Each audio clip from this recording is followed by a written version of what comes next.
time for everything. Yes. What makes you think this is my first time? For this is the end. You're listening to League Podcast, the League versus Skyfall. I'm Matt Durson. And I'm your host, John Hunt. And with us today is special guest Clay Inferno. I had two names, and I got blanked out. Everything went away. Anything I wanted to say went away. He was pitching his name. I was pitching it, but it wasn't. You know what? It's not funny. I'm Clay Inferno. I'm here to do a goddamn League versus Skyfall. I'm not going to do a cute thing like they do on 11 o'clock comics or whatever. I'm not going to steal their bit 10 years later. I'm not doing it this time. They do a bit? I don't even remember that. They're not around. Are they still around? I have to say. Yeah, they have a Facebook group. Okay. Around. Well, yeah, no, I always fuck it up too, so don't worry about it. I never get my thing right. So, but too much wasting time anyway. We got business. Get right into it. We don't want this to go. Another Bond movie. We're carousing or careening or caressing through Craig. I forget what it's Crashing. Caressing is what happens when he's tied up to the chair there, and Javier Bardem is Mr. Bond. Oh, Mr. Bond. Anyway, so yeah, this isn't my first podcast either. What makes you think it's my first? This one really should have been the one after Casino Royale, I think. Which one is that? I have a whole theory. Would you like to hear my how to watch the M movies? Judi Dench's M movies. So this isn't your watch Moonraker 6 times? No, watch Moonraker. Whatever. Did Durson not introduce the movie, or am I losing my mind? I said League versus Skyfall at the very beginning. Sorry. That's not true. Guess what we're talking about? Spoiler warning. Skyfall. That was my Adele. You think of that? That's good. Very good. Oscar winner right there. Let me tell you. Farmer and Adele. Go ahead. Don't make me. Okay. Tell us the All right, so watch Casino Royale, watch Quantum of Solace, watch all the Pierce Brosnan movies, and then come back for Skyfall, and they kind of fit together-ish. Ooh, I like that. Yeah, I guess I can see that because it's weird. And in this one, they're talking about how old he is. Yeah, this way it fills in the gaps. Right. So I almost feel like, yeah, you're right. It would almost be good to have something in between because Quantum of Solace and Casino Royale are one after another. Yes. So it's almost like one long movie. I thought it was curious, the mention of the Chinese. I was kind of tying that back to a Pierce Brosnan movie too, the Javier Bardem's thing. I pictured him. Oh yeah, he was being caught up back then. Hong Kong. Yeah, he was probably checking out Jonathan Pryce's character there. What was his name? We've already forgotten. Go back and listen to Carver. Yes. Oh yeah. Go back and listen to our Pierce Brosnan episodes there. Tomorrow Never Dies. Pissing through Pierce. Well, we were drinking a lot, so we probably did. I speak for myself anyway. Anyways, this is a big one because this is the Judi biggest Dench. Bond. Well, first of all, it's the most successful. Yeah, financially, this was even not adjusted for inflation. This one made over $1 billion. Yes, it was actually the second highest. Billion. $1 billion. Second highest grossing film of 2012, though, behind Harry Potter. So, which this movie has a lady from Harry Potter in it. So maybe they gave it the lady that's grilling M at the England. Oh, really? Okay. I've never seen one Harry Potter movie. I have, and I'm going to tell you, if anyone suggests we do Harry Potter, hurrying through Harry, I will protest. Okay, well, good. We already went through this, I think last episode that Thurston's never seen any Harry Potter. Oh, no. And that we decided already we weren't going to do it. Oh, good. Okay, good. Because I'm the only one that's seen them, I guess. No, I've seen some, but not all. Yeah. I've seen enough that I know. I've seen enough. Because you were talking about the train station, John. Yes. Okay. Yes. We did talk about that. You're right. During the Casino Royale one, then. Yeah. Yeah. That was. And I was drinking a lot that night too. So. Go back and listen to me and Durson making assholes out of ourselves by drinking Exactly. No, I enjoy it. I don't, because you come across even better. They're like, I'm now twice as eloquent as these two jerks, these two potatoes. The other thing that makes this one a really big Bond movie is this is the 50th anniversary. So which one was it that it was The World Is Not Enough, right? Was the 40th? That is correct. Yeah. So we talked about that and how they kind of rushed it out to get it out in time and everything. But this one was actually delayed because MGM went bankrupt, right? Yeah, they seem to be losing money all the time. They were just bought by Amazon, maybe, or like the sale isn't finalized, but. Well, those things take a while, but I'm sure it will happen. But yeah, I mean, they've been having financial problems since like they were always For Your Eyes Only was like MGM and United Artists, like For Your Eyes Only was one of the movies that saved them that year, back in 1981. So they always have been on shaky ground. Yeah, and like Sony does distro for the film, so it's like not like they didn't take it from MGM. They kind of like had a co-promotion kind of deal set up with them. Right. They were in real financial trouble, and they didn't come out of bankruptcy until December 2010. So I don't know. Yeah, it's funny when one movie can like save your whole thing. Shouldn't you kind of have some cash in the bank? That story makes no sense. Yeah. Who came out of bankruptcy in 2010? MGM did, but by then, like, they were already moving the movie along. The original screenwriter. Oh, okay, that makes sense now. It sounded like you were like going. They sounded like they did time travel the way you described it. Yeah, I guess I described it kind of funny, but anyway. So Peter Morgan left the project because of the financial difficulty. He was the original screenwriter, and he had some weird ideas. Does anyone else look into read about some of it? He had all these kind of strange ideas that. No, I never looked into it actually. So drop some knowledge on us, sir. Let me see if I can drop some knowledge here. But so he originally said too, like, oh, you kept everything of mine, and Sam Mendes, the director, was like, that's not true. But he had like this idea of like M was being blackmailed by this Russian oligarch, and then there was all this stuff, and then Bond was going to be forced to kill her at the end. It's like a crazy. I don't see how that movie ever would have gotten made. Yeah, well, yeah. But of course, they did keep a little bit of the ending. Spoiler warning: this is the last. James Bond kills M.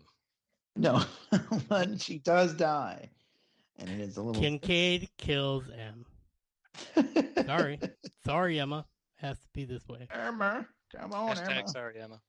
Yeah. So, anyways, but also we had Robert Wade and Neil Purvis writing this again. One too. Yeah, we've been doing them all since The World Is Not Enough. Yeah. This is one of the best stories. I want to, it's not final thoughts certainly. I will. Beginning thoughts, but this is one of the best stories. I'll be submitting my no prizes tonight. By the way. Okay, yeah, there were a few things that we can maybe think about. I will explain them away for you, so don't worry. Oh, good. Yes. All right, let's start off with the title, the pre-title sequence here. Well, they're going after gun barrel again. No gun barrel at the end. That's the Craig way, I guess. It's his way. Yeah. Apparently, Sam Mendes was just like, I couldn't work it in. Didn't work out for me. Couldn't find a way to.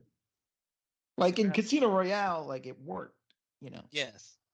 He wanted to do something like that. I feel like there's a way it could be worked in, but that's just not if he ends. I'm not Sam Mendes, though. I'm not an established awesome filmmaker.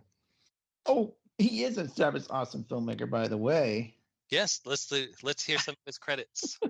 Well, for one thing, he directed Road to Perdition, starring a young Daniel Craig. That's right. Comic book movie. Let's not forget.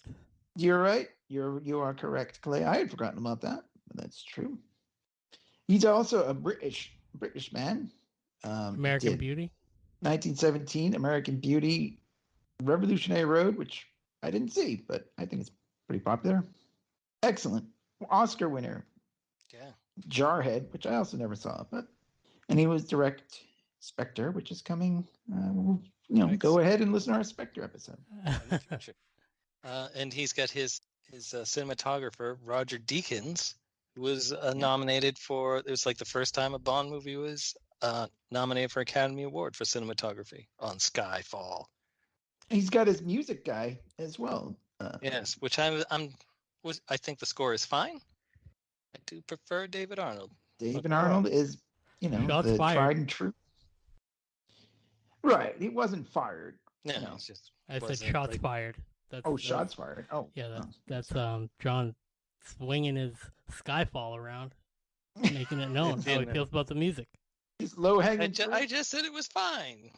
I just like David Arnold better. Well, I mean, it's Tom Newman, right? Thomas Newman. Yeah, and he also will do Spectre as well. Right. When I think of movies and directors of photography, I frequently, you don't know who gets credit for what, but I like a really, like, a rich atmosphere. I love Kubrick movies. I love Nolan movies, and this movie also kind of has like a Nolan movie. It has a very Nolan movie feel to it. And that's an aesthetic that I really enjoy. Mm. Particularly when they get to where do they go to? Shanghai? Not Hong Kong. Yes, thank you. Yeah. I'm off to a the look of this movie is fantastic. It is really very stunning I think visually. it's the best looking Bond movie to date. Yeah, I think it probably is. Could be. Anyway, they start out and they're hunting this. Well, they're looking for this list, this very important list of all the secret agents. How just they're like all on just a on one flash drive. spreadsheet. Right? Really? Just keep a list of all your secret agents in one. Maybe it's from payroll or something. How would They stole the hard drive. Who's got the list? It is very like cartoony James Bond. Like literally, if you made a James Bond cartoon, it would be like, "There's a list on that disc, and we gotta get it." Yeah, I know. It's like, he stole the hard drive. That has the list. Like, wait, he don't stole have it that on the He stole it off cloud? our MacGuffin 2000 computer. like like Flag and the Suicide Squad conveniently finds the hard drive. Yes, exactly. Do you have a no prize? I guess you don't need it. That's not no prize worthy. But I mean, why would they? Even in 2012, I would hope MI6 had a better way of securing their. Well, I mean, it was on. I mean, I'm sure they had it secured on something, and maybe here's my no prize. Stan from accounting, right? Has his own laptop, but they're like, you're not supposed to take this home. You're not supposed to leave the premises, right? And he's like, yeah, of course, yeah, not. And then, so the guard takes it back from him. He's like, okay, thank you. You can go on your way, Stan. And then the guard pulls off the mask, a la Mission Impossible, and it's Silva. And he takes it and goes. And he hands this to a different guy because he's like, I got to get out of here. Someone might recognize me because I pulled off my mask. And that's where the adventure begins.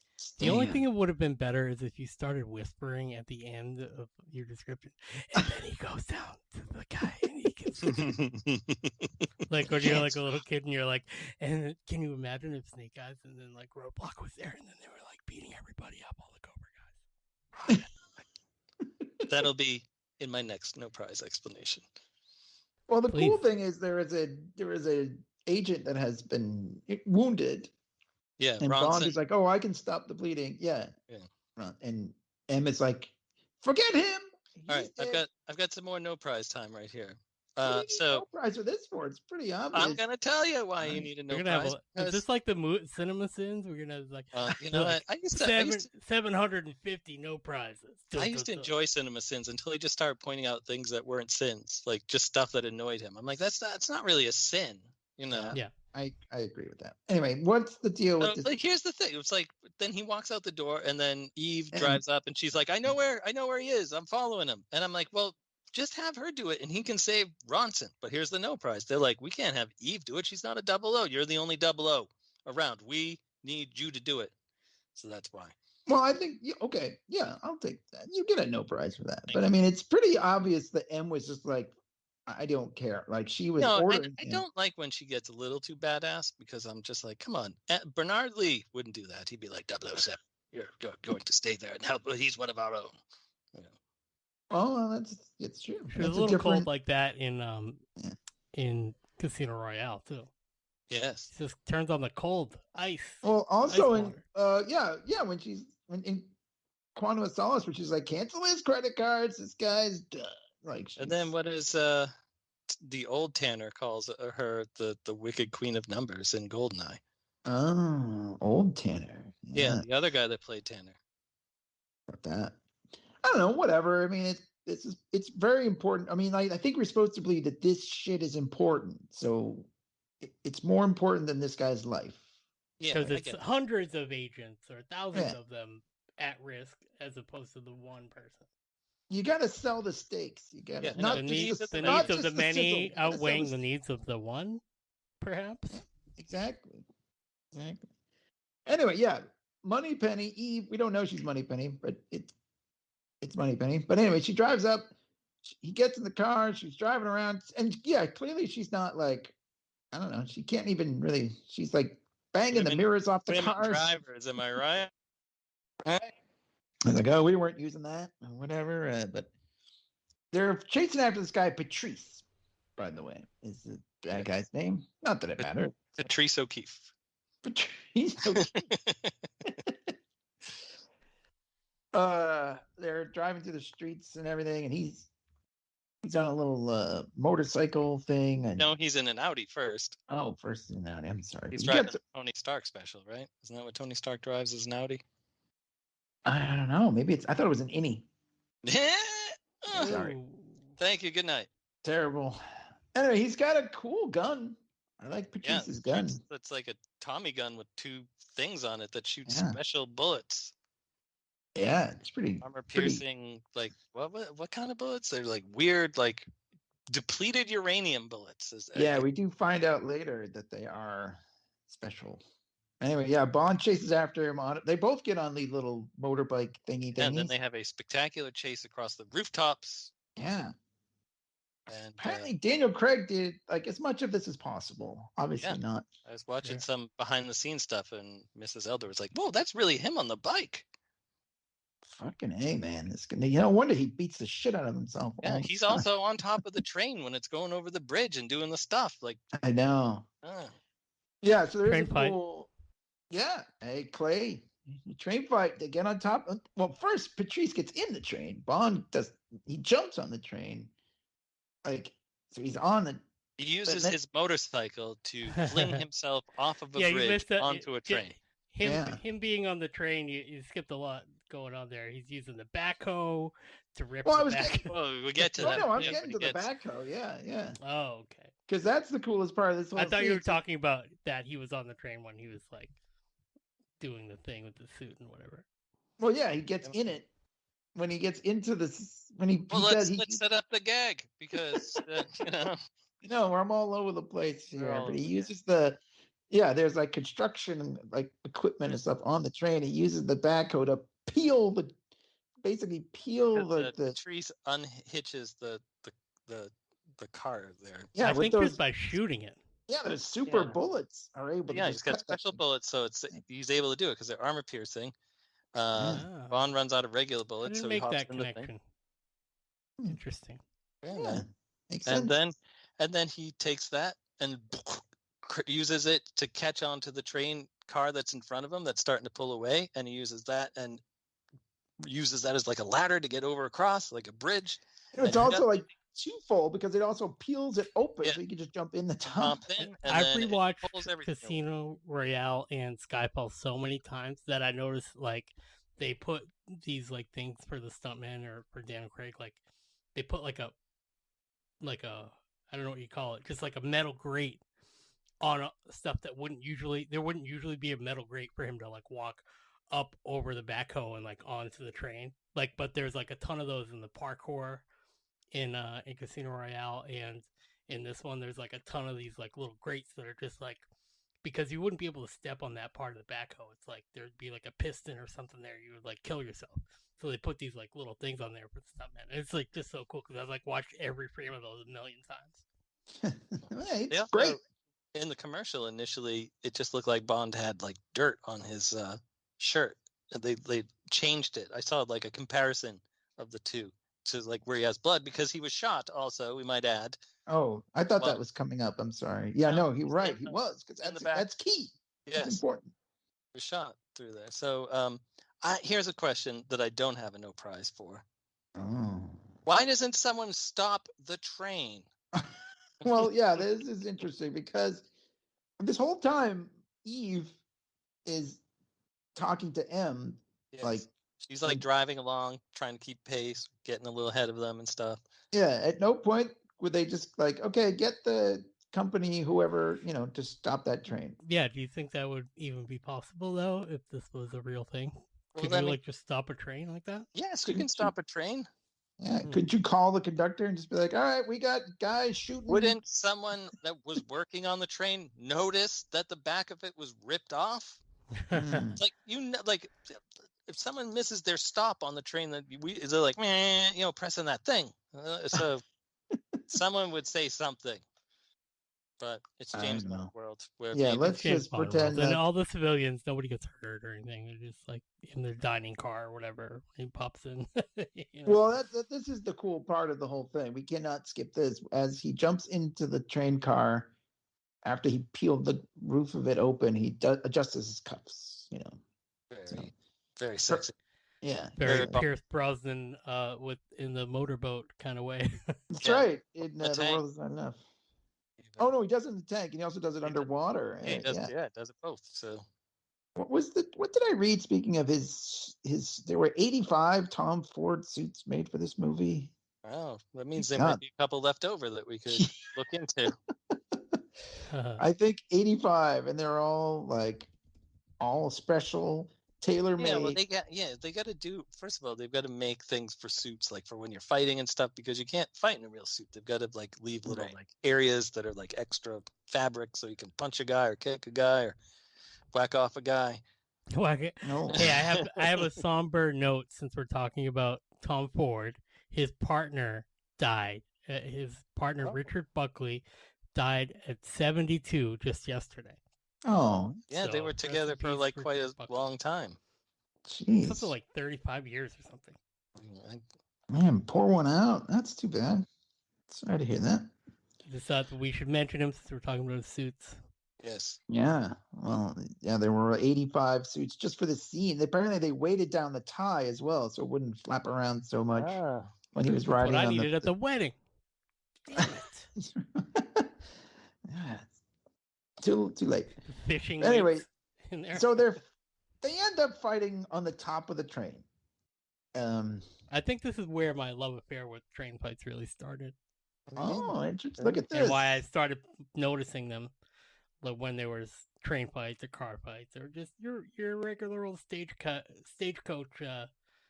kind of fight with the horses in a western. Anytime there's anything like that, I'm all about it. Snake Eyes has a car carrier, one of those trucks that has cars on it. Oh yeah, yes. They have a big ninja fight scene with Snake Eyes and Storm Shadow on one of those going down the highway really fast. And I was that qualifies to me as a train fight. Train adjacent, I think is how you describe it.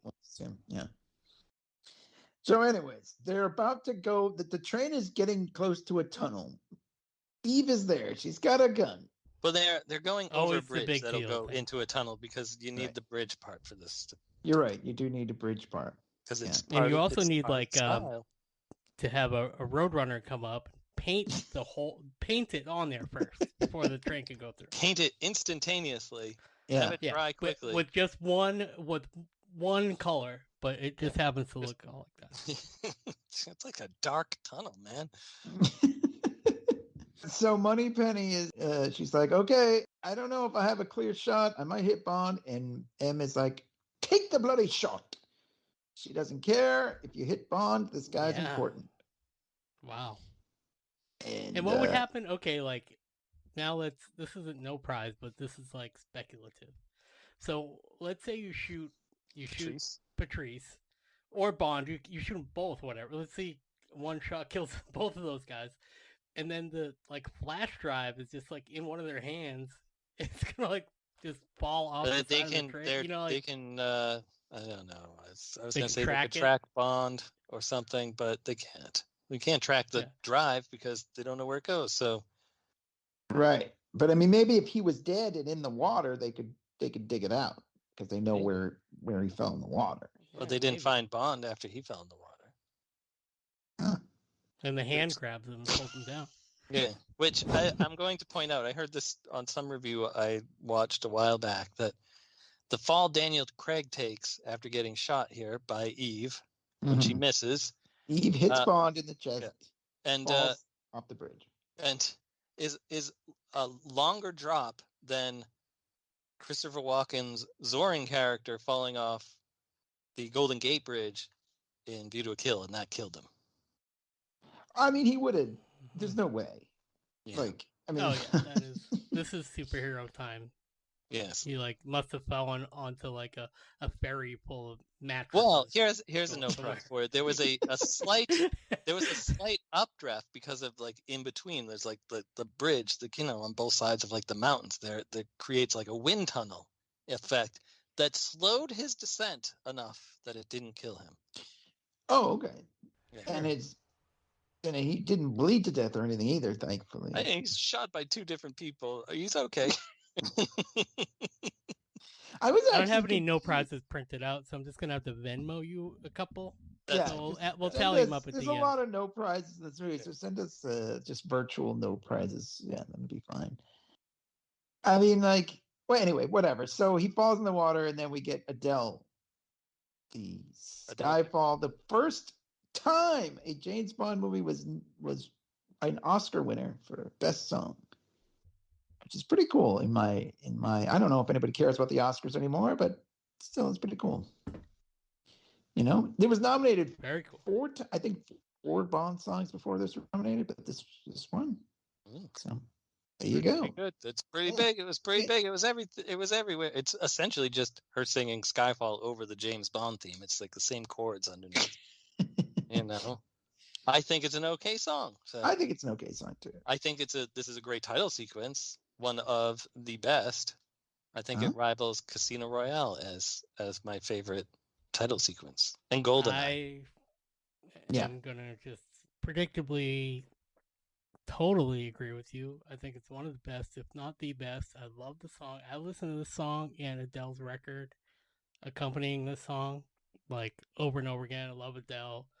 This is one of the best songs ever. It's so James Bond classic. Adele. It's great. Dude. Sorry. Farmer and Adele. I really should have gone with that joke first, but it only occurred to me now. I was trying to be sincere about how much I love Adele and her voice in this record. It's such a James Bond song because like the lyrics are so great, and like whatever you can take it out of the movie and has nothing to do with the movie, and it's just a great song, and then you connect it to the movie and it's a great song. It's just all around so amazing. I agree. Yeah, it's a good song. I don't know, amazing. I mean, whatever. It's great. It fits, and yeah, you can listen to it apart from the song. And it is a very cool opening sequence. Yes, it is. It's kind of classic, like it's a return to old school. Yeah, that's what I mean. It's very classic Bond. Yeah, in a way that the other ones have been like a more very like kind of hard rock. Not that I mind hard rock; it's my thing. But like this is very very cool. Yeah. So there we see MI6, right? That's when we cut to. They're driving along. Yes. Is that the next part? Yeah, they're driving along. Tanner and M, and we sort of get the idea that like they're kind of questioning her. She lost this list, like she lost all these agents' names. Oh, and is that when we find out that he released 5 names, right? I'm having trouble. Oh, right. I've watched the movie 3 times in the past week. I know. I know what you're saying. Yeah, I think he does. He's like going to start releasing the names. Yeah. This is before the M in the car. They figure out that they're trying to hack into it when they're because it's encrypted. They can't get into it. Oh, right. Okay. Yeah. They don't know who it is. It's stolen it either. But, it's when they're coming on the way back that's when shit hits the fan. Yeah. Long story short, as M is trying to Bond's not dead. The end. Bond's M M's car is getting close to MI6 headquarters, and she's like stopped by some cops, and then she gets out of the car. She sees the place blows up. Yes. So because they say, "Oh, look, we've traced where the hack is coming from. It's your computer." Yeah. So And they're like, "We better get home. We gotta get back." No, she's like, "Shut everything down, and we got to."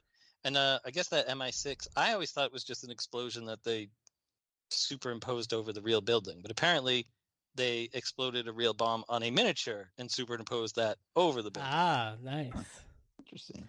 But this I have to always like talk about like, and there'll be a little bit more probably when we see Q, but there's just like they did this in Sherlock a lot too, and it's almost like the thing with the cards where you wouldn't really show the cards, like the dealer's not going to touch people's cards or whatever.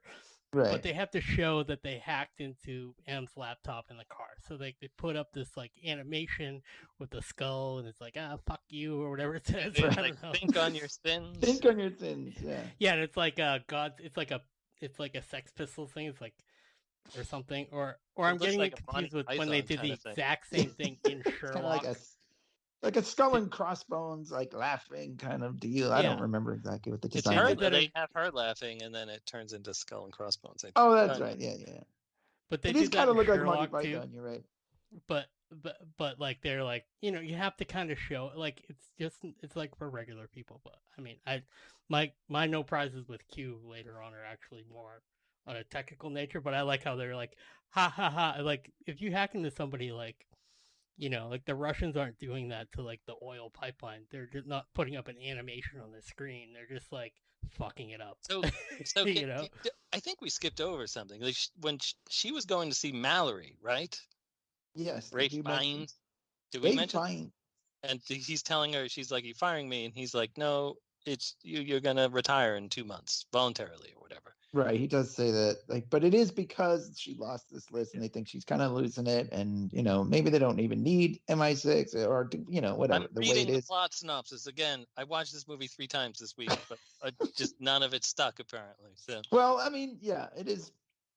You're right. I don't remember much of it either. We're the worst reviewers ever, but it is like it's all kind of part of the same thing. For one thing, this guy who says think on your sins, or this person is obviously someone who knows her, and it's all very get the sense things are coming to a head here. So you need that even though it is silly to have like that animation and stuff. But yeah, we're trying to establish that this bad guy has a personal beef with her, and also she might be coming to the end of her thing. Although she's like, I'm gonna do my bloody job, but she's not gonna. He's like, I'm allowing you to leave with dignity, and she's like, oh, the hell with that, with dignity. I'll leave when the job is done. Yeah, but then we do see the explosion. Yes, and then that's sort of what triggers off the rest of it. Like Bond, who's still alive, right, on a little beach house, having like on the beach, sexing it up with a lady. Drinking a Heineken, making sure that that label is pointing out towards the camera. Then he's drinking with a drinking game with scorpions on his hand. And, he's drinking. It seems like he's drinking a lot, but he's like us. He'd fit right into this podcast. But who's the sobering voice amongst people that are drinking too much when they're doing podcasts or retiring from MI6? Wolf Blitzer, ladies and gentlemen. He'll talk any sense into you. It's true. Wolf Blitzer I love it when they have this happens all the time. They'll be like, like Anderson Cooper talking about Superman is here. How are we gonna? They like looks in the camera. How are we gonna deal with an alien on our plan? Over to you, Wolf. Yeah, he's at the bar. He's actually buying a bottle of booze from the bartender. He's leaving, and like he looks up, and the TV has the explosion at MI6.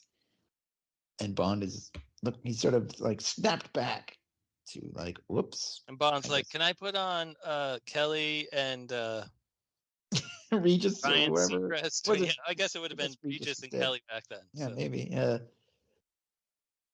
But so he goes back to her house.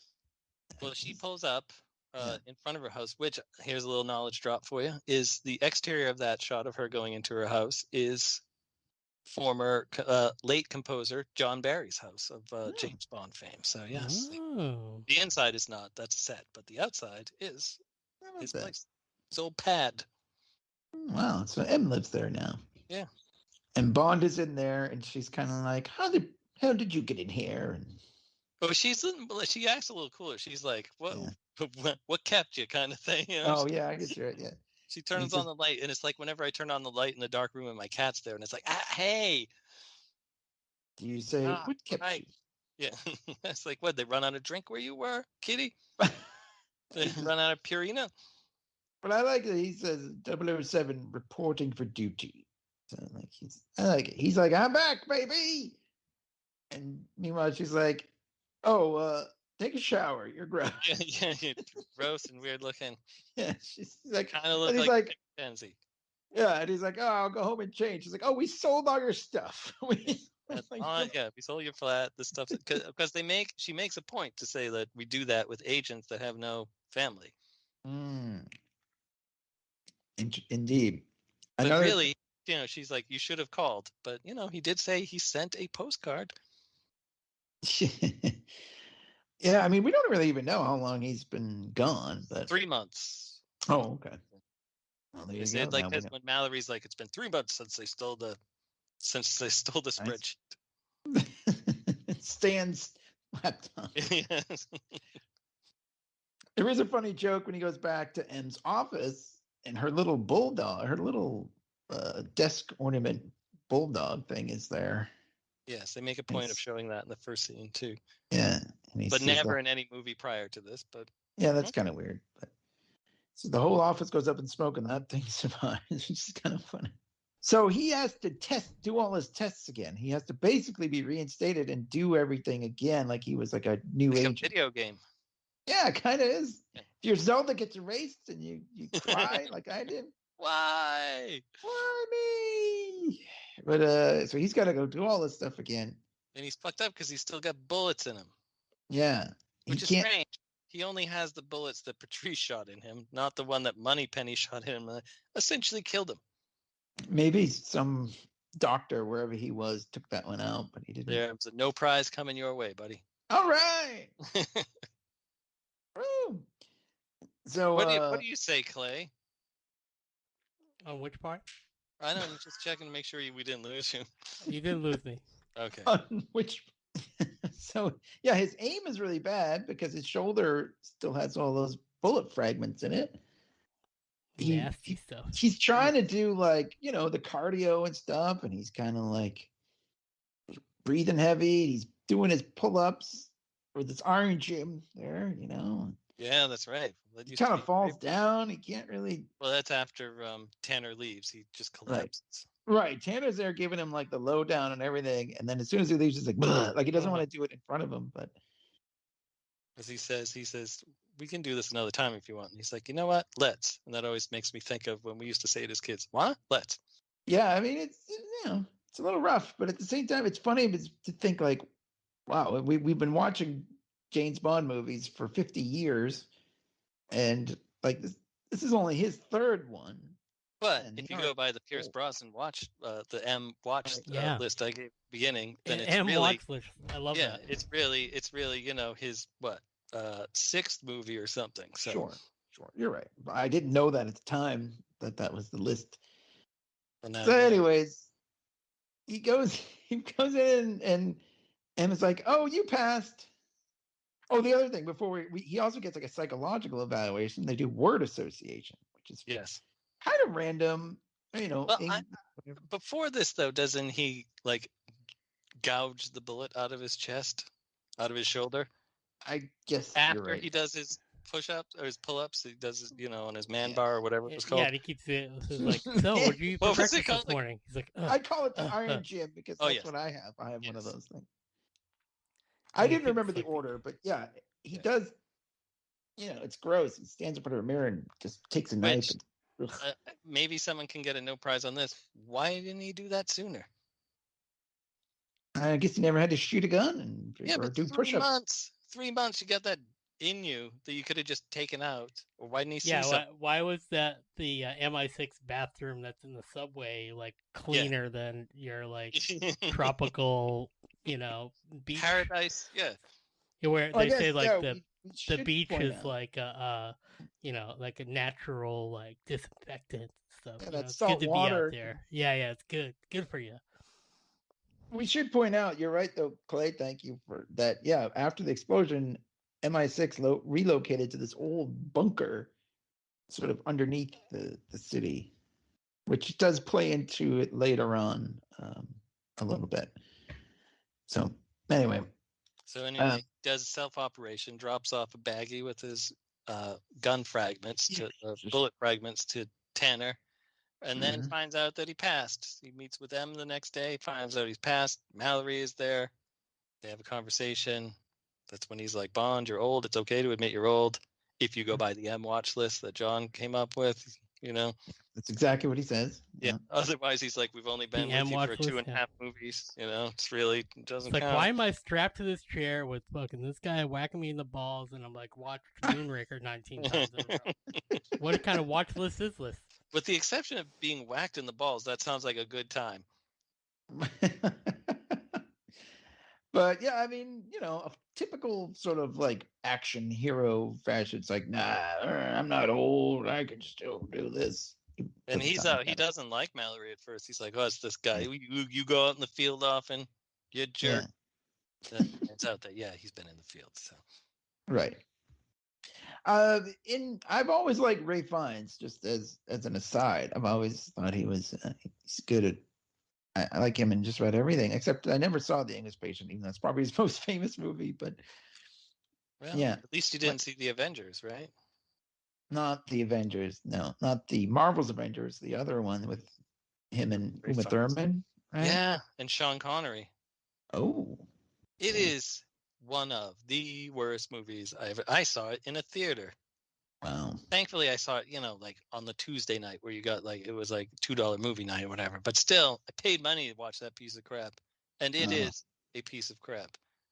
All right. So I don't like everything that Ray Fiennes did, but plenty. He's good in this. So, like he's in Harry Potter, which you haven't seen. No, I haven't seen. You really haven't seen a whole. I haven't seen a lot of his movies, have I? Never mind. They find out the bullet can be tracked to wherever country. Is it? That's not Shanghai, is it? Yeah, that's where they go. Okay. Yeah, they go to they can Shanghai. Track down to Shanghai, and this is like one of the fight gun scene, and it's all shot very cool, very very much kind of like Dark Knight Joker thing. Yeah, there's a couple Dark Knight Joker similarities here, but yeah, this is one of them. It's very cool. Yeah, he goes in, and then Eve, she comes knocking at his door as he's about to shave. Yeah, this is better than when what's his face from the last movie? Yeah, Mathis. Yes, I kept wanting to call him Mallory when he came in and Daniel Craig was shirtless in the last one. Yeah, this is. He's like, you're going to a party. I will shave you now. You look beautiful. And then give you that picture of Vespa. I got some alone time coming. I got 5 minutes by myself before I got to go meet Michael Gross. Michael Gross. So, but this is a nice scene because I guess he's still got his. His shoulder's still a little naggy. It's kind of hard. I mean, he's shaving with a razor. Are we going in the correct order? Because I feel like this is not the correct order. I feel like this is after and they go to the casino. This is the worst podcast we've ever done. They go to Shanghai. He's in a pool, and then he waits for a call on his phone to let him know where Patrice is, and he follows him down the cool electric blue highway to like an office building. I thought that's what happened next because it's like the aerial shot of the pool in the city. Yeah, no, you're okay. You're right. Cut that other part out, and we'll get to it afterwards.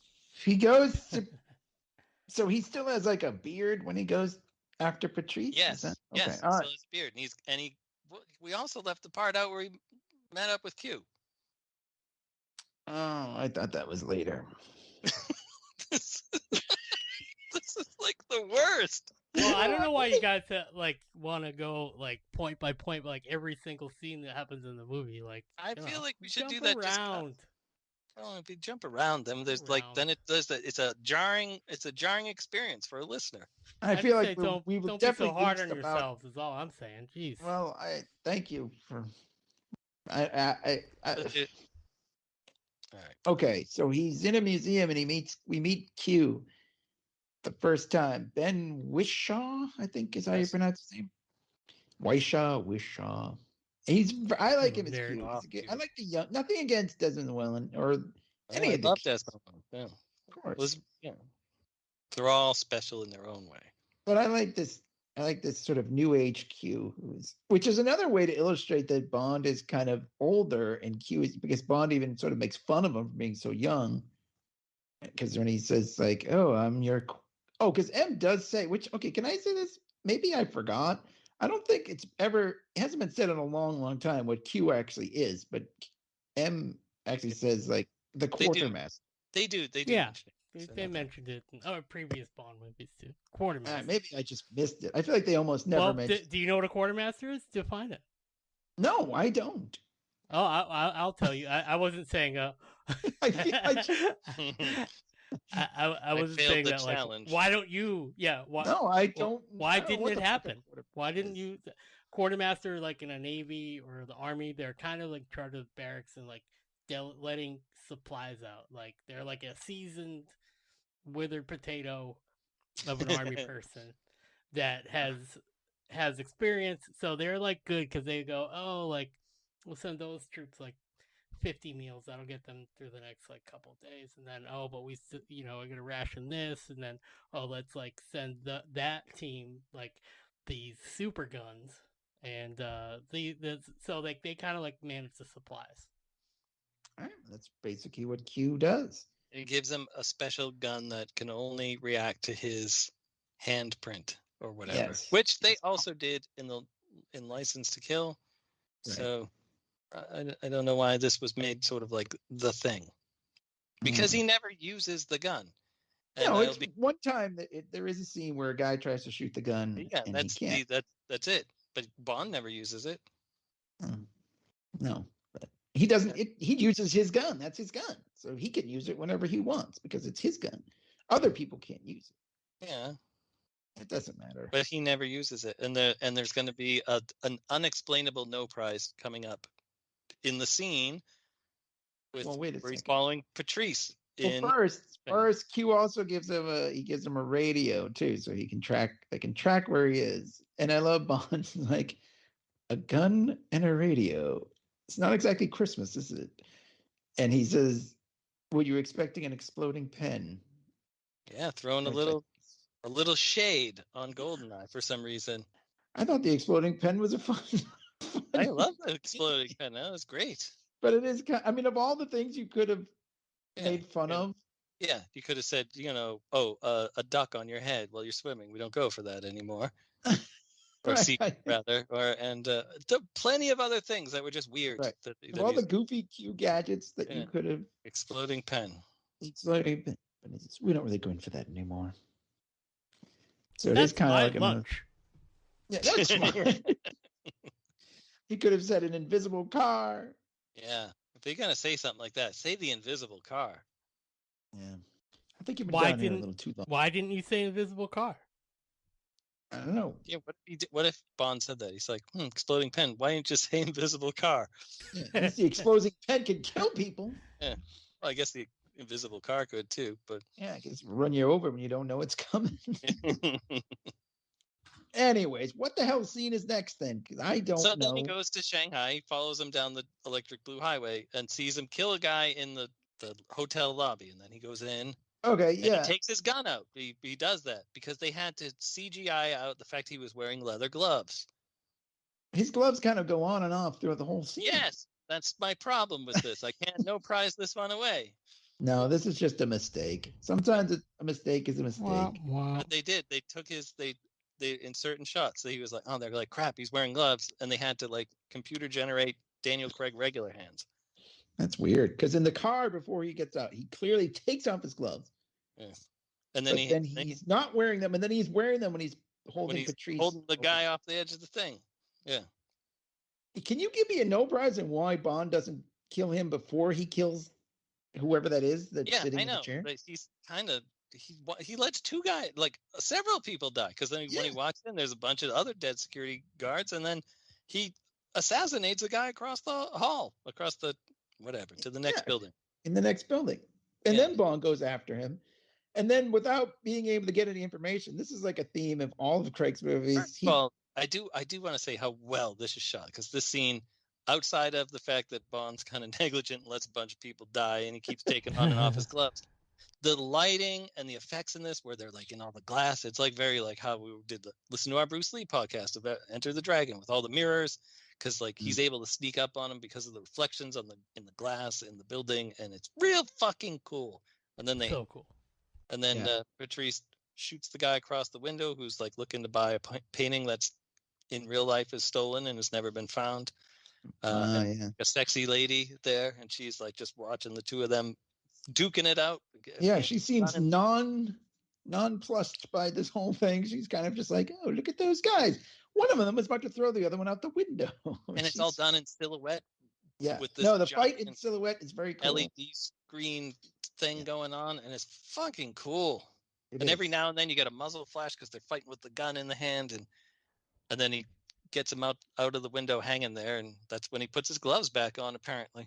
Yeah, he takes the second. The only thing that would have made it better, this scene, this is my no prize, if they're somehow working Austin Powers, like where he's naked, but you never see his dick, like in the silhouettes and the muzzle flash. That's the only thing that could make it better. Otherwise, it's such a perfect scene. If he was going to take his gloves off, he might as well take all his clothes off. Pants off too while he's there. But yeah, so this woman, and Bond kind of watches her watching him, and like, then he vanished when the lighting changes. Yeah, she's gone.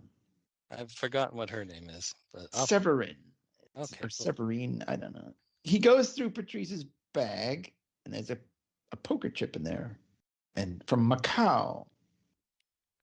So Macau. He's like, yeah, I played poker. I know what this is. I've seen these things before. Yeah, I know what this is about. Did we say that Patrice fell out of the window? I don't even remember. Well, yeah, I think we said that. He falls to his death, and James Bond says, "Damn it!" So, you don't see him do that often. James Bond survived a fall that. No, maybe he's like, maybe Patrice fell in the water fountain at the bottom there. Maybe there was an updraft. Yeah. Right? There's a lot of wind. Deadpool I'm trying to remember what happens in Deadpool. What does he fall into? His trash truck or something? Yeah. Anyway, yeah. Now do we get the Money Penny scene with the shaving? Yes. There you go. Thank you. Yeah, maybe you're right, John. It probably is better to go in order.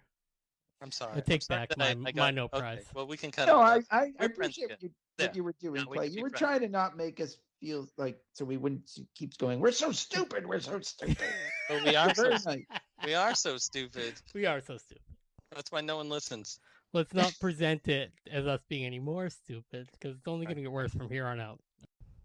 Money Penny comes knocking at the door. Bond is there in a towel. And he was about to start shaving, and the knock at the door. Knock at the door, and it's this woman who shot him and all that, and we find out that she has been. I want to point out that she was the one that sort of brought him around MI6 after Tanner did, where she's like, "We're going to bring you up to go meet M and Mallory now," and like there's a little back and forth between them, a little playful back and forth, because as Mrs. Elder and I were watching it, she'd be like, I would be real embarrassed to be like, there's the guy that I almost killed. I kind of don't want to do that, and I was like, I wonder if the two of them kind of have like a hot people energy, like, hot we can get that. we can get away with anything. Yeah, like we can get away with anything. We could shoot each other. We could still like want to get down. Yeah. Look at man. You know how many doesn't even matter. People I've shot and it's been fine because I'm just so amazingly attractive. Especially now that I dress better. Forget it. I can get away with anything. He does make one of those typical Bond comments about like nothing was damaged or nothing vital. Yes. Vital. Yeah. Yeah, you didn't shoot me in the balls, so I mean, kids. those were in rough shape 2 movies ago, unless you watched the M cut or whatever, the M order. Yeah, it could have been a lot of movies ago. I don't know how many movies. Yeah, so it's good money, Penny They Bond. have great chemistry, the 2 actors. So. Yeah. She does. She's not like, phased. You think, sometimes women kind of get like, but They get she's creeped like, out hey, when a hunky guy answers the door in his towel, well, I mean, holding a she did razor go to, blade. yeah. So yeah, she gives it back. That's the thing I guess that I'm getting at, because he has a razor blade and she's like, oh, you're kind of like gonna do it at old school. And because sometimes the old ways are the best. Right. And that's kind of a theme of the whole movie, really. So I like it. I like this scene. And she even calls him an old dog. Yeah. New tricks is what she said. Originally it was called, she was like, horn dog, new tricks. Oh. That didn't really play. They're like, that's not a saying. Teach a horn dog new tricks? Is that the thing? Horn dog new tricks. Not really a thing. So she shaves him with the big lady razor thing. Well, and it's like all sexy and stuff. And she's like, it's very sexy. It's more sexy than if they just did it. Yeah. Do you guys ever get that the straight razor at your barber? I had one that offered he was like learning how to do it, and he was giving that sounds sketchy. His clients for free. I opted to not do it because he's like, I've done it 2 other times. I was like, I'm not going to be the third guy you hey, third time the charm. That vein, right? I was like, I'll wait until you got it down more. They just do the back of my neck, but not like my face. But still, it feels really nice when they do it. I did it once, but I have my facial hair. It's like steel wool. Like you could scrape a pan. Like you could clean up. Oh yeah, that's they use part of your beard. Yeah, that's clean it. Skillet. Yeah, it's really harsh and coarse. So this guy, it took him forever to do it. You pray that I don't use your face to clean out one of my skillets. Next time you're making, he's like, maybe that'll soften it up if I want to clean you just need some bacon grease in there. It took this guy forever, and then he kept doing the hot towel thing, which is nice. I like the hot towel. But then, I went home and looked in the mirror, and I was like, Jesus Christ. What the fuck? I was all bleeding, and there were all patches of hair all over my face. I'm like, you didn't even do it after all that? He's like, look it, man, we've been here 6 hours. I got to go home. I got the oven. So I ended up shaving at home. I ended up going home and shaving. I was like, what the fuck? What a waste. Oh, I'm glad I never did that because it doesn't sound like it was a very good experience. Although my beard is not nearly as stubborn as yours, I guess. I haven't shaved in 10 years. You have a real beard. I just have a 7-day beard at most. And I'm like, I got to get rid of this. Yeah, I mean, I haven't taken I was thinking about after watching this scene. I was like, maybe I should shave again. I am getting a little gray. I mean, as she even says, you look kind of like an old dog. So I was thinking of that. I was thinking maybe I should shave and do it nice. Yeah, well, it'll shave a few years off your face. Get a hot lady to do it for me, which probably. Whatever.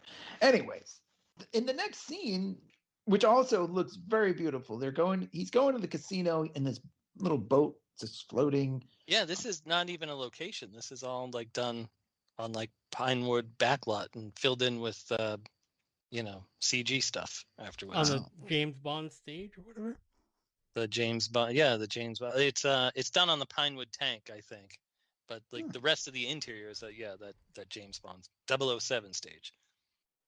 Wow, it looks very beautiful though. Yeah, it is stunning. He's talking to Eve as he. I would like to point out that this casino looks like the casino in Inception, and then also the one in Black Panther. But it is neither. But it just looks very, very similar. And also, this is the Dragon Casino because they've got the Komodo dragons. Yes. Which at first I was like, that's kind of a dumb thing. But since dragons is a theme in their place, I was like, oh, no, that's actually a good selling point. I would probably go there just so you could look down there. They got very real dragons.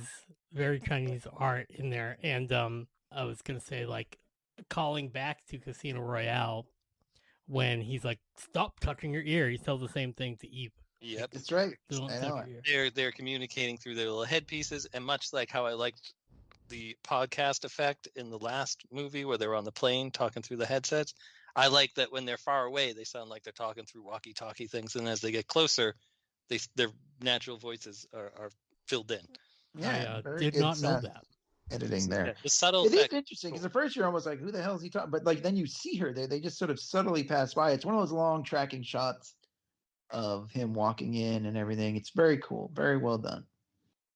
But I almost feel like there's a line of dialogue, and maybe you guys who have watched it more than I have, because it almost sounds like maybe after the shave they did a little something something. Well, yeah, I think they keep that I sort of think so. open to interpretation. You can Okay. think that they did or that they didn't. I like to think that they didn't. Yeah, I kind I of do like to too. But think Lois Mm. Maxwell had a theory about her money penny that her and Bond had like a one night stand, and then we're like, well, you know what? This is not going to work if we're going to be like working. Yeah, So awkward like, to be at work.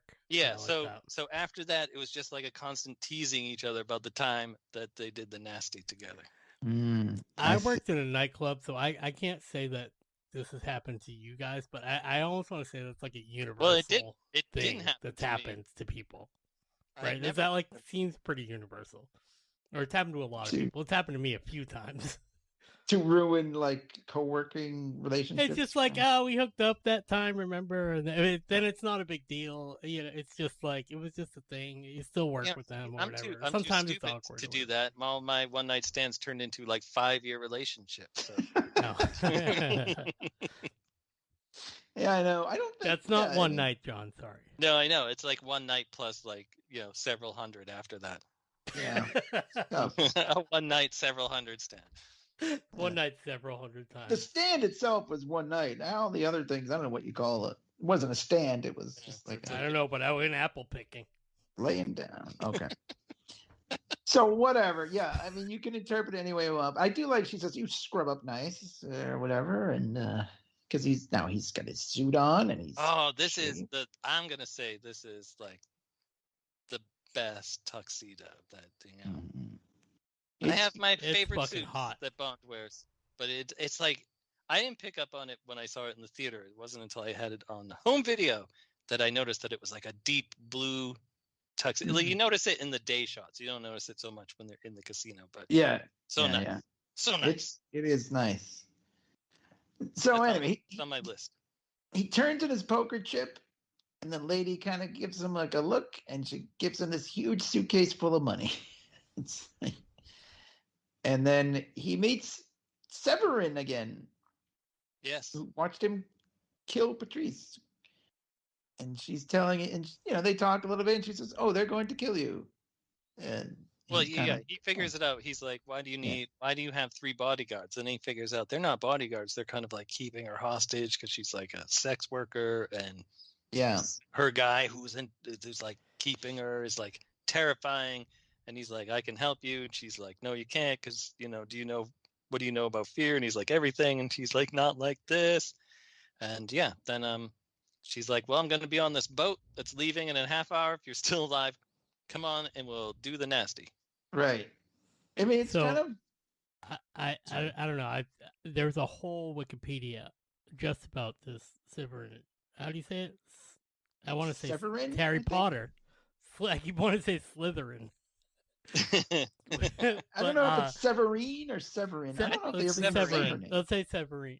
Severin. So there's a whole. Okay. She has her own Wikipedia article just because there was like a lot of controversy, but they're actually not to get political here, but it breaks pretty evenly with people liking her and not liking her, and liking the treatment in James Bond, and they're like not liking the treatment. Like there's feminist views on it, but there's also like people are like saying like, oh, maybe like don't go have sex with the girl that was like a kept woman sex worker. Like that's a little weird.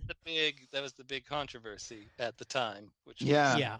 that's sort of creepy. So on the one hand, yes, I get that maybe Bond was a little creepy. On the other hand, she was also there waiting for him. And I feel that since she was a sex worker, the only thing she understands is how to use her body as a tool. You know what I mean? And like as a form of payment. So Bond is saying he can go kill her employer, in air quotes, and she is using herself as payment. That's the way I'm taking it. And I'm not saying it's right, and I'm not saying it's wrong. I'm just saying this is what I think is happening, or at least my interpretation of it. I think that this movie actually does a lot to like maybe make you question those things, as opposed to just saying like, I don't know actually that this scene would be filmed the same way, much like the shower scene with the licky fingers, like, you know, like licky lick. I'm not so sure that this in 2012 I think actually was like kind of progressive in a way, but like in a not an obvious sort of way. But also I could see people being like, it's just same old James Bond, like this is just woman is just a sex object, and like she was a sex worker, she's exploited. Like I kind of see like really I truly see kind of both sides of it. And really I think if it was played slightly differently, like if she wasn't there waiting for him with the champagne and stuff, and he just walked into the shower, you'd be like, oh, that's Connery and Thunderball. He just like walks into a shower and starts like shagging a lady whether she wants it or not, you know? Right. No, and there's also the element of like being positive about people that are sex workers too. Yeah. You know what I mean? Yeah. So that's a whole other well, thing. I mean, I guess I was going to get to it in a minute, but I kind of feel like this is, I mean, it's all kind of like she really doesn't have a whole lot to do with this movie at all. Like she doesn't. Well, I mean, she's really the key to set up the rest of the movie. Yeah, but they could have just found some other, you know what I mean? I kind of feel like she's in there because every Bond movie needs a hot girl. No, I think they needed because they needed a tragic story and to attach to somebody that's not the main villain. Yeah, no, it's because she's it's a sad story. It's a hard. Oh, absolutely, definitely is. And I think she's there to set up that Silva is awful. You know, she's like, he makes me do stuff. Look, I've got this tattoo on my thing, and I'm like, he's forcing me to stay, and I got these 3 goons here, and all right, I don't want to get too far ahead. Let's get through the. Let's get the 3 goons here. Let's get the 3 goons, because I like how like he knows that they're to kill. He's kind of like, oh, hang on a second. This is where I feel like it sort of turns into like a Roger Moore Bond here, and I think that was their intention.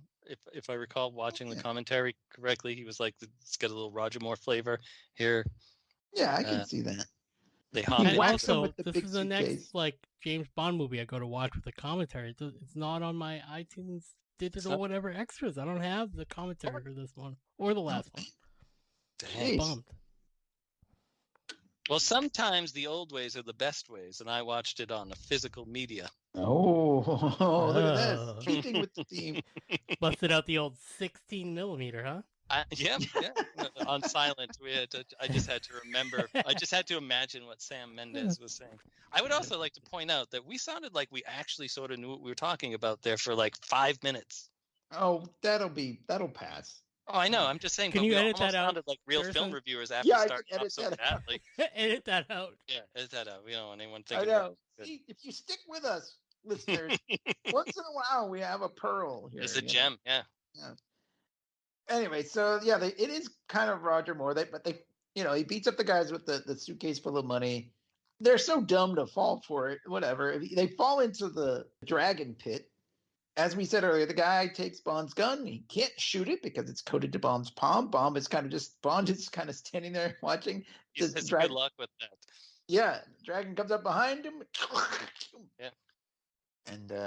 And Bond hops on top of the dragon up to the thing, which is very much like Roger Moore's Bond running across the tops of the alligators in Live and Let Die. Yeah. And I guess and he's about to get beaten up again, and then Eve slams the other henchman, and Bond hops over, and he's like, keep the money, put it on black or something. Put it all on red. Yeah, it makes me think of like something that Wesley Snipes would have said in When I Hit, like Passenger 57, or what was the one where the White House where he's like, an address that changes all the rules. 1600 Pennsylvania. No, which one was it? Was it Drop Zone or Patrick 57? Yeah, where he said, "Always bet on black." Yeah, that's what. Yeah, he was some black guy. But I don't know if it was because she was wearing like red in the previous scene. I don't know. Whatever. Well, but maybe it's just his lucky color. Maybe he likes red. Yeah, put it all in red because Bond. Maybe Simply Red is his favorite band. Maybe. I thought his favorite band was Black Sabbath. Oh, then he would have said, "Put it all in black." Yeah. I thought his favorite actor was Wesley Snipes. Maybe it is. Anyway, she kind of gives him that Moneypenny sort of like smirk, and he goes off to meet Severin in the shower. Well, yeah, they leave, and she's like, "Oh, he's not coming. I'm gonna go take a shower," and then he hops into the shower thing. Yeah, I mean, like I think good at sneaking into things in this. Yeah, movie. he really is. I mean, I don't know what to say about the whole like sex worker thing. I mean, like we kind of already covered it. So we covered it. I didn't really. You guys covered it, but I guess I could only ruin it from here. So yeah, don't ruin it. But it's kind of weird because they wake up. You know, just if I keep talking about it, it'll definitely go south. So they like wake up. It's the next day, and they're on the boat, and they're like in chains, right? I mean, I don't really. They're not in chains. But when they get to the island, they're in chains. Well, yeah, but not when they walk out and they see like the. Apparently, this is also a visual effect. This island. I thought it was the actual island, which is in Japan, which they call like Battleship Island, which is an island that was made for coal mining, I think. Yeah. And then all the coal ran out, and so everybody just left in like the 70s. And they still do like I watched an Abroad in Japan episode on YouTube about a month and a half ago where they went there. And like the big selling point is they've got pictures like Skyfall posters everywhere, you know, promoting it as like James Bond, you know. You can take your picture with an authentic Skyfall poster. Yeah. So, I mean, yeah, I guess I forgot. So his guys, more goons are there, I suppose, right? When they get to the... Yeah. But it's very like, did you just beat up a bunch of other goons? Why are these goons? Well, he wants to meet him. Yeah. Okay. So, but I mean, she knows that she's like, I'm dead now. Yeah, she's like, oh, this guy, yeah, he's not my kind of guy. And she's like, he's going to be killed because of everything I told him and did, and it's just not going to work out for me, no matter what. No matter what he says, he did say someone usually dies, and it's going to be me, is what she's thinking. Yeah, and but Bond is like, already had a tragic life, and she knows it's getting worse. Yes. Not better. Well, we finally do meet the Bond villain in this movie, and it is Javier Bardem, Oscar winner, not coming after. This is pretty soon after he won the Oscar, I think, too, for No Country for Old Men. He's right. So good, of course. But he walks in, and there's this great long shot. He has this long speech about what happened. In a single shot. And I think they built this set just like long enough so that he could deliver this monologue. Wow. I mean, it's pretty impressive. I can kind of picture Daniel Craig maybe sticking his tongue out or something because it's all shot from like the back. But I mean, hey, Javier Bardem is a pro. I know he probably did it like nothing. But I love the story. Yeah, like this whole thing, though, where he has like all this tech on the island. I don't know if you would need to have all those banks of computers there. I mean, you could just kind of do that wherever.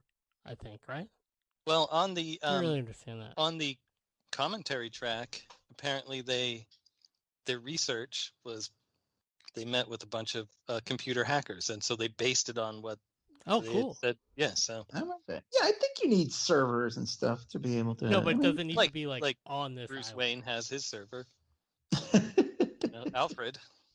But I mean, even like the high school that I work in has a couple, computers in the office that just do one, and they only do thing. like minor coups, Right. Yeah.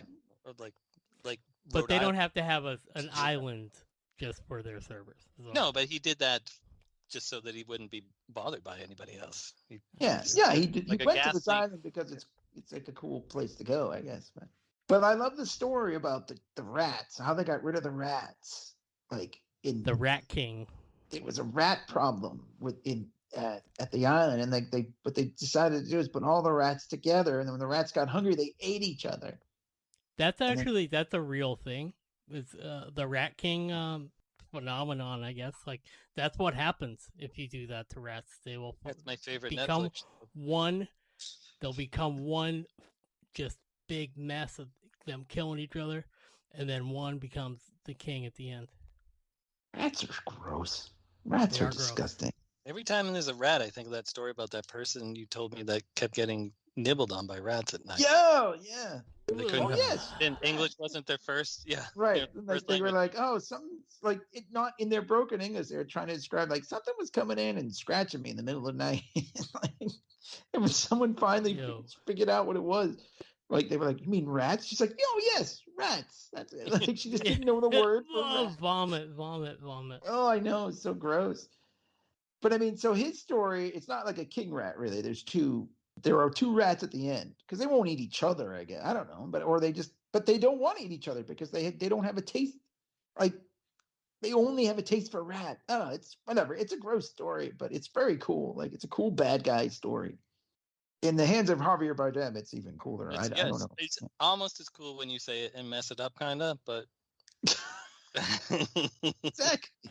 I also like his monologue later. Like he's just great. He's just awesome. Yeah, this entire scene is so well written. Where like just the things he's saying to him, he's like, "Oh, you're so old fashioned. All this chasing spies." He's like, "Look at your mess. Your knees must be killing you from all this running around."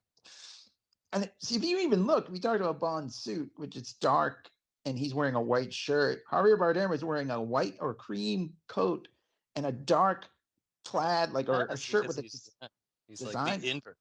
Yeah, he is literally like the evil Bond. He's like Spock with the goatee. Like he's like, it's so funny. Like he has really light hair. It's just he's the opposite. He's the polar opposite of Bond, and because he is a bad MI6 agent, blonde Bond. Yeah. I even he makes a joke about those fools in Q Branch, the gadget you might have gotten from those fools down in Q Branch. So we don't get the full story on what his deal is. But we know we got some MI6 ties here, and there's a little bit he starts messing with him a little bit. He's like, "Are you sure this is flirting with him?" Yeah, he gets very flirty. I think it's brilliantly done. Yeah, because I don't think anyone's ever sort of messed with Bond. No, man has. Sexually. Man has never been like touching him and caressing Craig. He's caressing Craig. Yeah, he's doing what we should be doing. He also Javier Bardem takes out a lipstick and draws the little 8 on his leg. But I think the main thing, the main thing is, like we said earlier, Mr. Bond. Oh, Mr. Bond.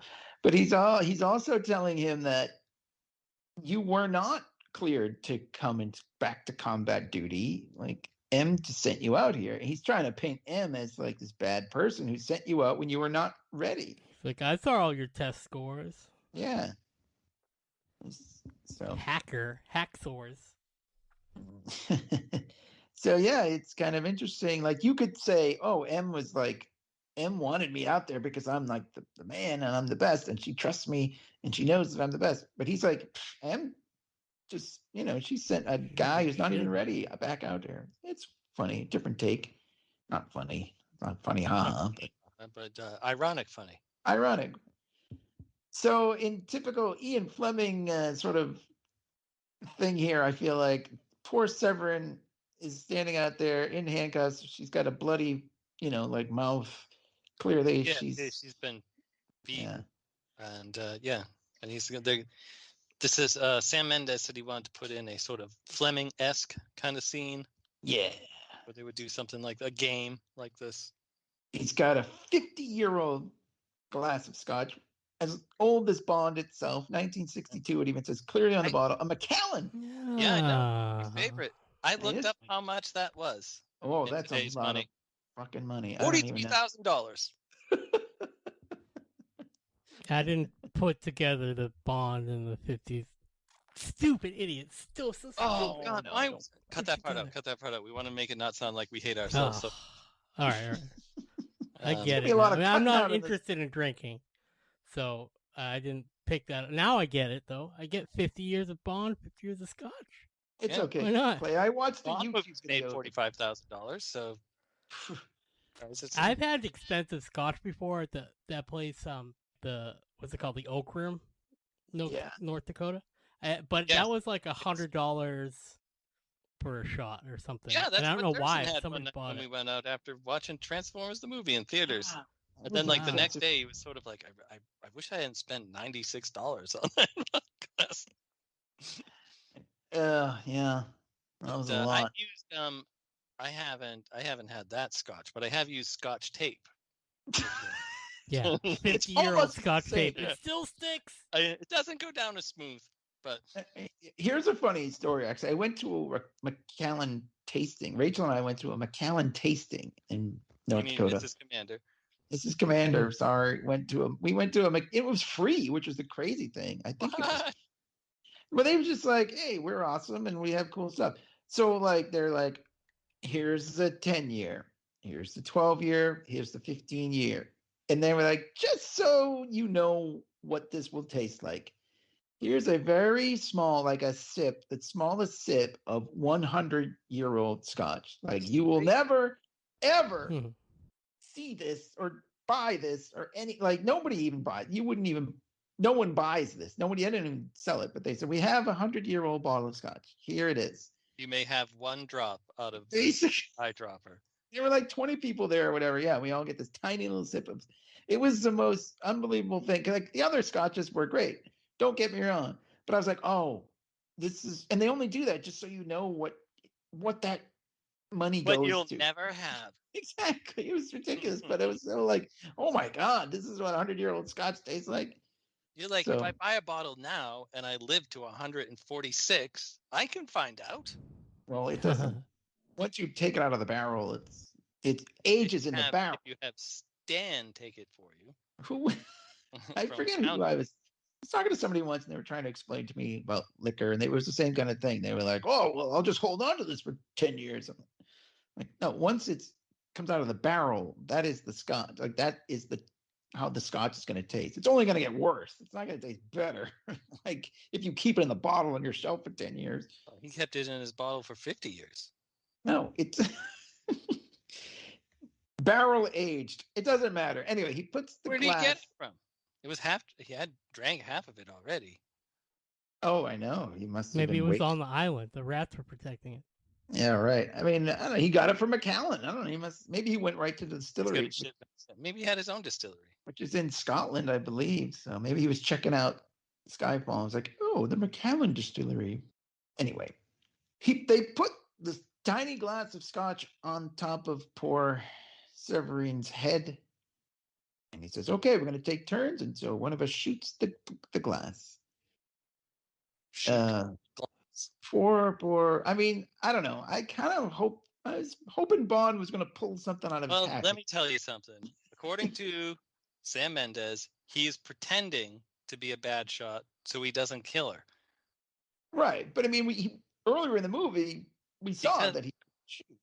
Yeah, but I'm just saying that he doesn't want to kill her, but I'm pretty sure he knows that she's gonna die. Yeah. But I mean, he didn't try to avoid that. I don't know. I know He there's no prize here. There's no prize. I mean, like he Bond misses, and it is very quick. So maybe he was like coming up with a plan or something, because as soon as Silva takes the gun, he just shoots her dead. Like the glass falls to the ground. It has clearly not been shot, and she falls. Even if Bond had shot it off her head, he would have still killed her anyway. Yeah, probably. You're right. But I mean, I don't know. It's a great line, because then he's like, "What do you think of that?" Or he says, "What do you think of me now?" or something. And he says, "I think that was a waste of good Scotch." And then he goes and starts fighting on. And I do feel like maybe he should have done that first. But yeah, it's like, wait, you waited for him to. But I guess we can say it happened really quick. Maybe he didn't expect him to just shoot her just like that. Yeah. It is very tragic. I mean, as tragic as most Bond girls are, this one sucks. I mean, Yep. jeez. But that was another criticism as to like how she ended up finally, like, you know, her end, as far as like feminists like were saying that she was, you know, just like a girl in the refrigerator or whatever they call it, you know, like. Yeah. I mean, but even her, she didn't even really have maybe you can no prize me she didn't have much of a purpose in the movie except just to show that Javier Bardem is a really bad dude, I guess. Well, that's a purpose. I guess it's good, but Yeah. They could have written it a little differently. I don't know. Whatever. Why don't you get real hung up on this? I don't think she has a purpose. As most, I mean, like she's not even. She has her own Wikipedia page. Yeah. I mean, I guess I don't have a Wikipedia page. You know, maybe I have no purpose. But I mean, I guess you could say like M is like sort of the Bond girl in this movie. Yes. More than her. But anyway, Bond fights off the goons, kills the goons, and then he's got Silva at gunpoint, and he goes, "What are you gonna do? We're on an island, you know. Like, what are you gonna? How are you gonna get me out of here?" And he's like, "Oh, I'm not alone." Or he says, "Yeah, how are you gonna take me all alone?" He says, "No, I'm not alone." And he pulls out his little radio, and all these helicopters come. Yes, says, they were on joke silent, about radio. Knight Rider. I guess so. Yeah, silent helicopter mode. Something from Q Branch.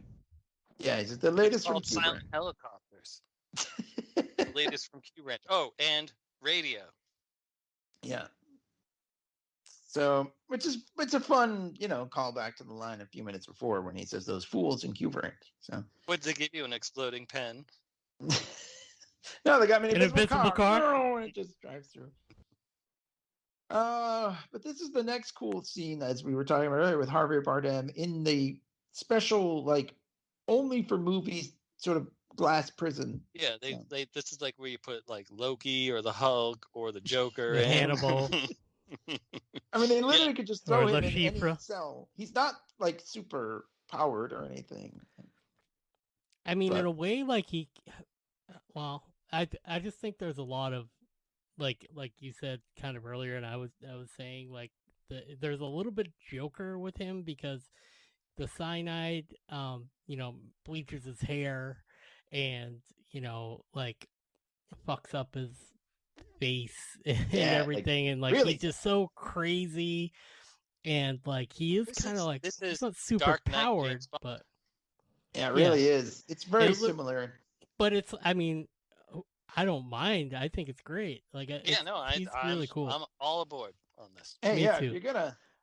I did mention when I'm like skipping to the part where he does his whole monologue, but when he pulls the thing out of his mouth and his face like kind of compresses in because it's eating away a lot of bone and stuff, I was looking at that and I was like, oh, that's cool. And then I was like, oh, I see where this like CGI is like a little bit better now. Like that I wouldn't have noticed that it looks a little bit bad, but it looks cool.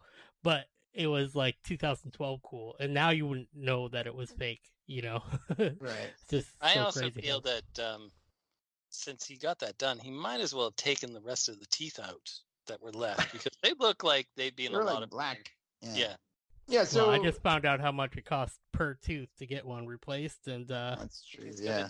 Maybe he had a similar. I don't know if we maybe share like a dental insurance or whatever, but like, I don't know if he has Delta.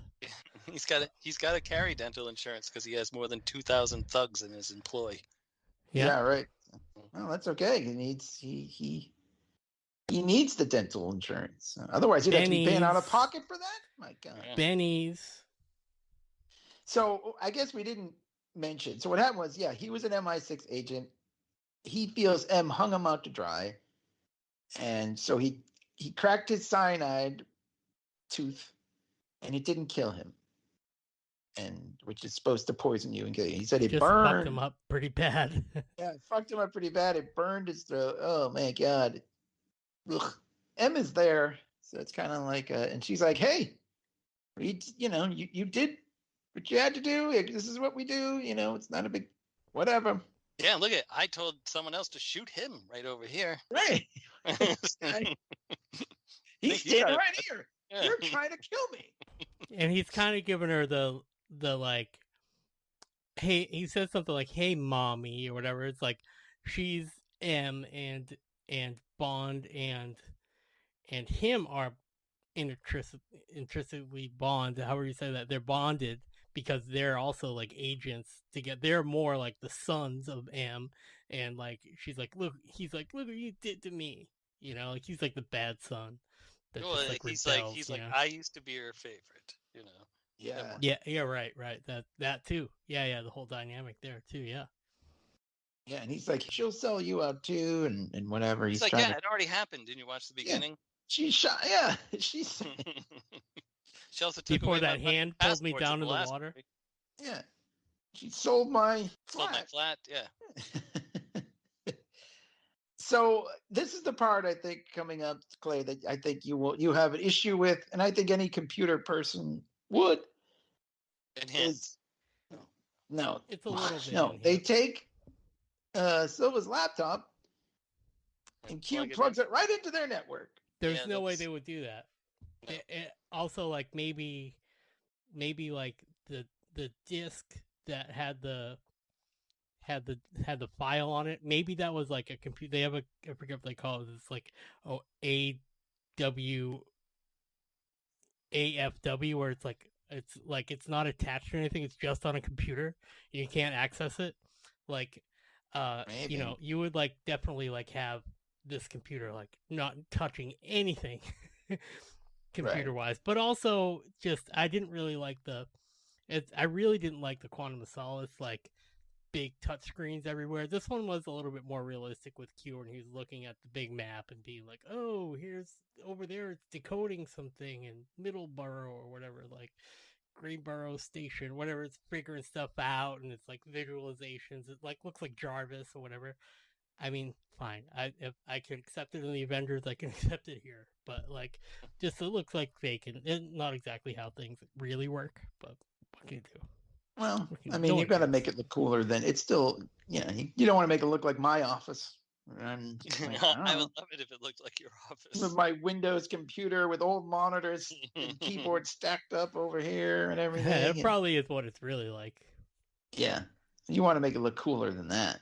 So Bond deduces immediately. Well, first of all, we find M is on her way to like this hearing where she's going to have to, I don't know, not really beg for her job, but I mean, she kind of has to justify her. She's like under investigate, just like when, you know, we see it all the time in our politics. They're like, oh, I'm in front of the Senate subcommittee for this or that. Or, you know, let's just be positive about it. Tony Stark in Iron Man 2. He has to go and he has to defend himself against Gary Shanley.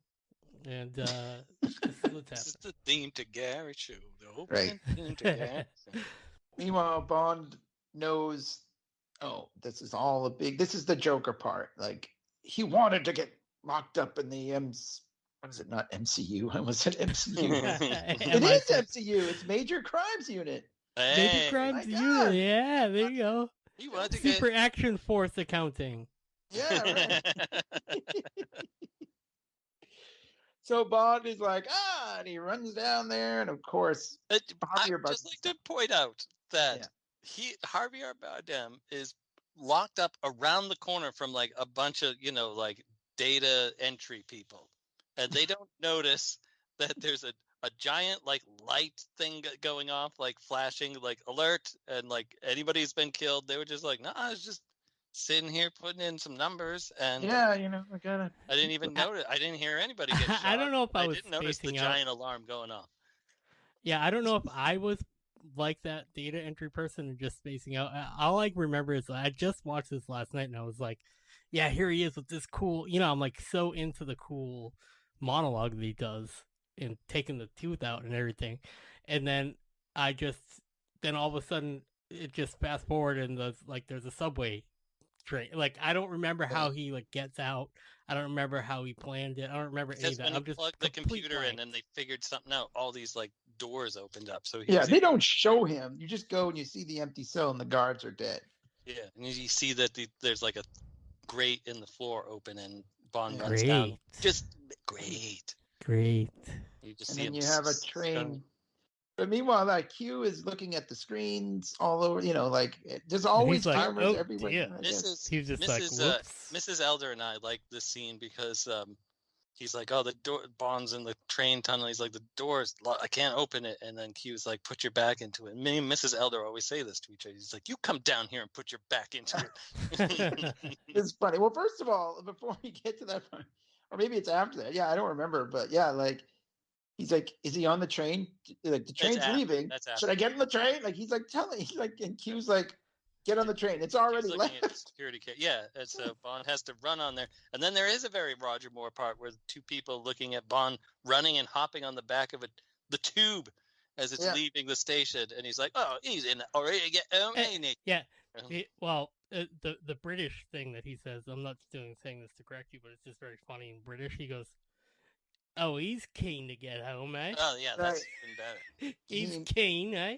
And then this is the other thing Mrs. Elder and I say to each other where we're outside of something, where he's on the back and the train lady is just like looking at him. He's like, open the door. And she's just like, what is this guy hanging on the back? Open the door. Yeah. Health and safety, carry on. Yeah, he says health and safety. I mean, that's the one thing where, like, I sometimes find myself wondering, like, Bond doesn't have, like, a badge or anything that he shows. Like, I mean, he could just be some commuter who missed the train. Which I guess you'd want to open it for him anyway, because otherwise he'd be stuck out there. But she's just shell-shocked. She's like, what do I do? I don't know. It'd be like that video of the cat that's stuck on, like, that little glider plane, and it's on... Have you ever seen that one? It's, like, terrifying to see it. Like they don't realize it's like there's this cat hanging on like the little like metal scaffolding thing that's holding this little plane together until they're just like, we're flying, and then they look up and they're like, holy shit, there's a cat right here. It's like, get me over here. That's what it feels like. I remember, John, you and I saw a guy jump on the back of the Green Line once, but that's all very slow and outdoors, and you're only going like literally one stop to the next is like 5 feet. Why didn't he just walk it if he was willing to jump on it? Probably it'd be another 20 minutes. Maybe he was saving the world and we didn't know it. Maybe you're right. So anyways, he gets on the train. Yeah, he's looking for Javier Bardem, who is now dressed as a cop, by the way. He had a guy, he slipped him a uniform, which is kind of interesting. Whoever that guy was. Oh, right. Yeah, it's kind of also a little bit like, I was thinking that's a little bit like Joker, too. Where he's like, all the different Jokers, the bank, like, and everybody's coordinated. Right. It's like he has 2 police guys, and one of them hands him the uniform to change into. Yeah, like it's just the jacket and the hat. I don't know, whatever. But he goes out this door. It seems all very like perfectly timed because Bond follows him in this door, and he's climbing up this ladder, and he's about to shoot him. He's got him, and he's like, "Oh, well, Mr. Bond, I don't know."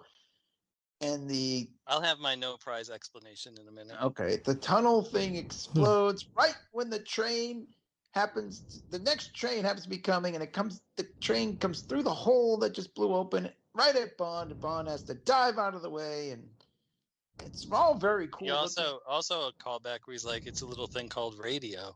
Yeah, that's right. He does. I guess right. So he did set the bomb off. He knew. I mean, it just all worked out. This is all. That there was a train eventually was going to drive down that way anyway. Although I don't know why it would drive through straight towards a wall somehow, because it's not as though there's a track going into the wall. But whatever. Well, I don't know if it was like the wall or the ground that. I think it's because subways usually are like layered on top of each other. So if he blows a hole in the track on top of one level, it's just kind of like a building, so it just kind of crashes through. But anyway, so what was the no prize? My no prize is that it wasn't meant for him. It was just meant as a distraction for all like emergency workers, so they'd be away from where M was. Because here's the secret part they don't show you in the secret. The lady that's grilling M at the hearing is in cahoots with Harry Potter. With Harry Potter, but she doesn't like Harry Potter because she's mean, I guess.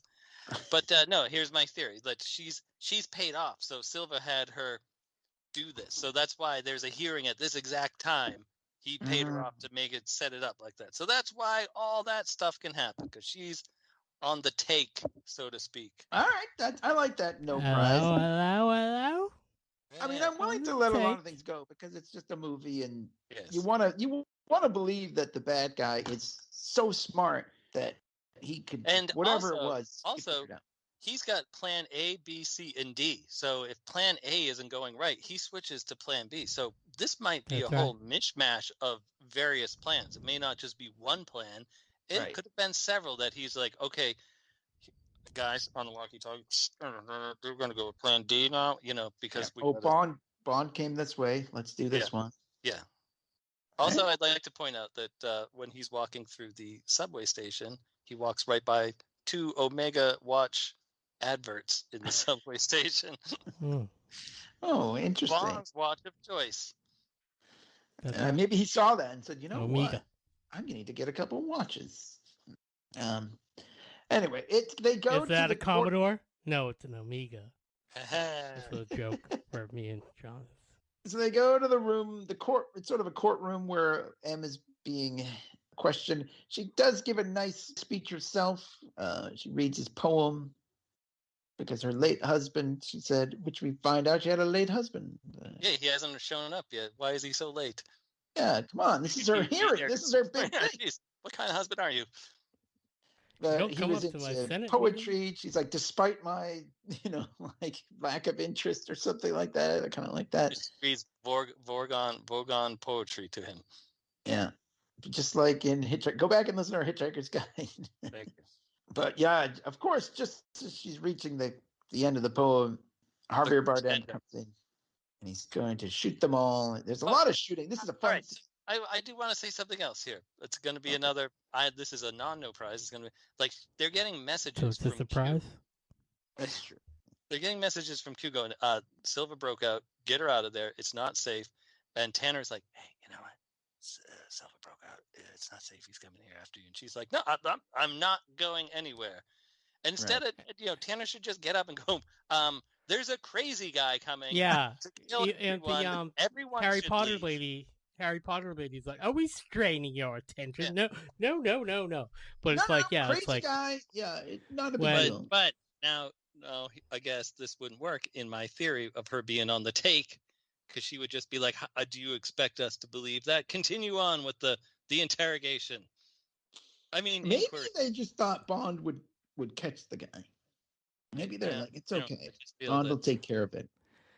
But yeah, I mean, it's a bunch of people wouldn't just be trying to get into these hallowed halls, messing everything up, shooting everything. No, those guys would all get the fuck out of there. If they were telling MI6, yes, they would all be talking to each other. It's a no prize. He's also dressed as a cop, which is maybe he was able to just walk in and nobody that is cared. True. That probably did get him in a lot of places. He didn't have to shoot his way in. He just kind of walked in.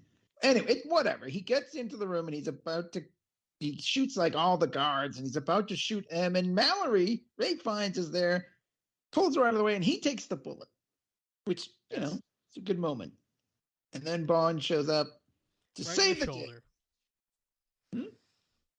In his shoulder. He's not killed. Yeah. You're right. Yes, he's not dead. I'm not dead. Not dead yet. Bond and then comes comes over and hits shooting. It's almost hard to tell who's getting shot here, whether it's Javier Bardem's henchmen or the cops, because they're all kind of dressed as cops, and it's like, wait, what's happening here? But it's who fun. Shot who in the what now? Who shot who in the what now? Yeah, Bond shoots the fire extinguishers, as he has been doing through all of the Craig movies. Really, is shooting something to get some kind of effect. But also, that's like Joker Batman. That's also a very Batman move to throw the smoke bomb down and then confuse everyone. Yeah, he hits the fire extinguishers, and there's smoke and everything. What does it sound like? I don't know. Is that what it sounds like? I don't remember. That's pretty much what it sounds like. I liked it. I wanted you to do it again. That's why. And then, Javier Bardem's like, what? What? Wait, let me put my teeth in. What? And Mallory actually picks up a gun in this too, which is pretty. He's like, bam, bam, bam. And Moneypenny's there. All the shooting. For some some reason between all those people, they can't catch Silva, but that's okay. I like this. Well, he's the best. He's the best at being a bad you're right. guy. He was a 00 agent. So you know what I mean? Like he's an agent. Like that. He's a formidable foe. Yeah, formidable. 10 times more formidable. Sorry. I like this part. So like they get M out into a car, and it drives away, and it turns out Bond is driving. The end. I like that. At the end, they drive away, and Silva never finds them. No, they decide like, okay, we need to meet him on our terms. But first, he says we need to find a car that's not going to be tracked. And this is the cool Bond fan service moment in this movie. And M has a funny line too, where she intimates, "Oh, do you think I'm going to stay in this garage overnight? I don't think so." And he's like, "No, check this out." Beep boop boop beep beep. That's the sound of his alarm. Yeah, we see the Aston Martin DB5, which he won. Although it's his steering wheel's on a different side, it's all tricked out now. So. Right, it's not the same car. It's technically the Goldfinger car. Okay, guys, I have to delve into a little personal tale of the childhood. If you don't mind, would you indulge me? Please. Would you mind? Please do. My grandpa, let's see, maybe John can help me out. Like, let's say 80 to 84. Bonds, was it Roger Moore, do you think? Or yes. Okay, so what do you think kind of Bond movies came out around then? We'll just try to Beauty place it around. Kill was 80 to 84. It was For Your Eyes Only and Octopussy. Okay, so my grandpa went on to a trip to England, and he came back with the coolest toy. I really wish I still had it. It was a metal Aston Martin James Bond. It's a 007 on the bottom. It had an ejector seat. It was made out of metal. It was about 6 inches and like maybe like 4 inches tall, and it had also had a bulletproof shield on the back. So you press a little button in the thing, like so that you couldn't get shot at from through the rear window. It was like a bulletproof like little wall came up out of the trunk, and it had a button for ejector seat, and the little James Bond guy that would fly out of there. That was just kind of like if you picture like just somebody sitting in a chair. Like, that's what the James Bond looked like. Just like the basic shape of somebody sitting in a chair. So that when you press the button, it went flying. Yes. And the one other really cool thing, the retractable guns from underneath the headlights. This was the coolest toy I'd ever seen. And my grandpa got it for me. And I just, humble brag, but I wish I still had it. I kind of want to see if I can find one. It's made by Dinky Toys. And in fact... They just did a life. I have a dinky toy car from when my cousin was in England back in the 70s, and they did a recreation of the Aston Martin toy car that they put out, but full size with a real Aston Martin as part of a promotion for No Time to Die. A real size seems to be one. Martin. No, a real size Aston Martin. It's only there for like a little while. They're gonna take it back and drive it around afterwards. I see. Well, I mean, this is cool. I mean, I don't care. It doesn't make a lot of sense in the context of this Craig. I mean, this Bond having this old tricked out Aston Martin, but whatever. It's awesome. It's like I said, it's the fan service moment of the movie. Every Bond movie has fan service moments, so whatever. It's cool. It's great. Man, I don't look at eBay for one of these things. Well, this one looks like it might be a remote or something. But this one's wow, only $14. The one I went for is like $2,000. It's probably not the real. I mean, mine is probably not the real one, but I looked it up. Dinky Toys 110 Aston Martin green die-cast model. Whatever. Who cares? We got a movie to get to. Yeah. Yes, this is where Bond, after he says he's going to eject, he threatens to eject M out of the car. And she said, go ahead, eject me. But they decide he's going to. But he doesn't. No, he doesn't. he decides, I'm going to meet him on my terms. Got to find a place where he can't do all his spy tech hacker shit. And he takes her to Scotland. So this is where maybe I want you guys to, maybe you know a little more about the history, the Bond family history and stuff. Maybe you know more than I do, because I know there's some stuff here, some meat on the bone here, right? They go to Skyfall. Apparently, like this, which was the place where Bond grew up. We've already established he's an orphan and whatever. So he considers England his country, but he is actually his Scottish roots, just like we talked about in the Big Tam episode. Ian Fleming added Scottish roots to James Bond's character. That's right, that weren't initially there. But there is a Bond, like it's a real family that apparently grew up in Scotland, and like when they go there, and Kincaid, who is played by Albert Finney, who is great, he talks about they had a tunnel to get to the chapel. That's based on like a real thing. Yeah, priesthood. Priests, when you weren't allowed to be Catholic, apparently, but there were still Catholic priests, and they would kind of like. In England, it's a big deal between the Catholics and the Church of England. Yeah, I mean it's pretty great. But there was a family that did that, and their name was Bond. So. What? Sorry, I'm taking care of a work thing as you guys are talking. Sorry. Oh.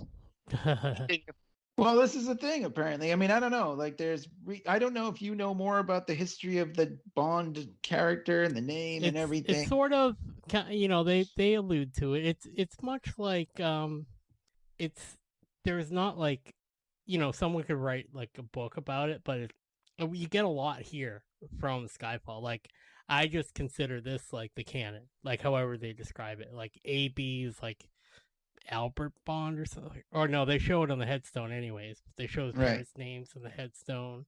Yeah, and all that's left here is your dad's rifle, and your dad's. They don't really go into it, but also kind of like more like actually in the Snyderverse Batman, they have the like Wayne Manor is like all like broken down in the woods. It's like pretty much stolen directly from Skyfall. Like it's like it's a really fancy place, but it's like nobody's really been living here, and Kincaid is just kind of keeping an eye on the place, Right, but they did sell a lot of. They sold a lot. They're getting ready to sell it. He says because they sold a lot of the guns. Because that was one thing Bond was counting on.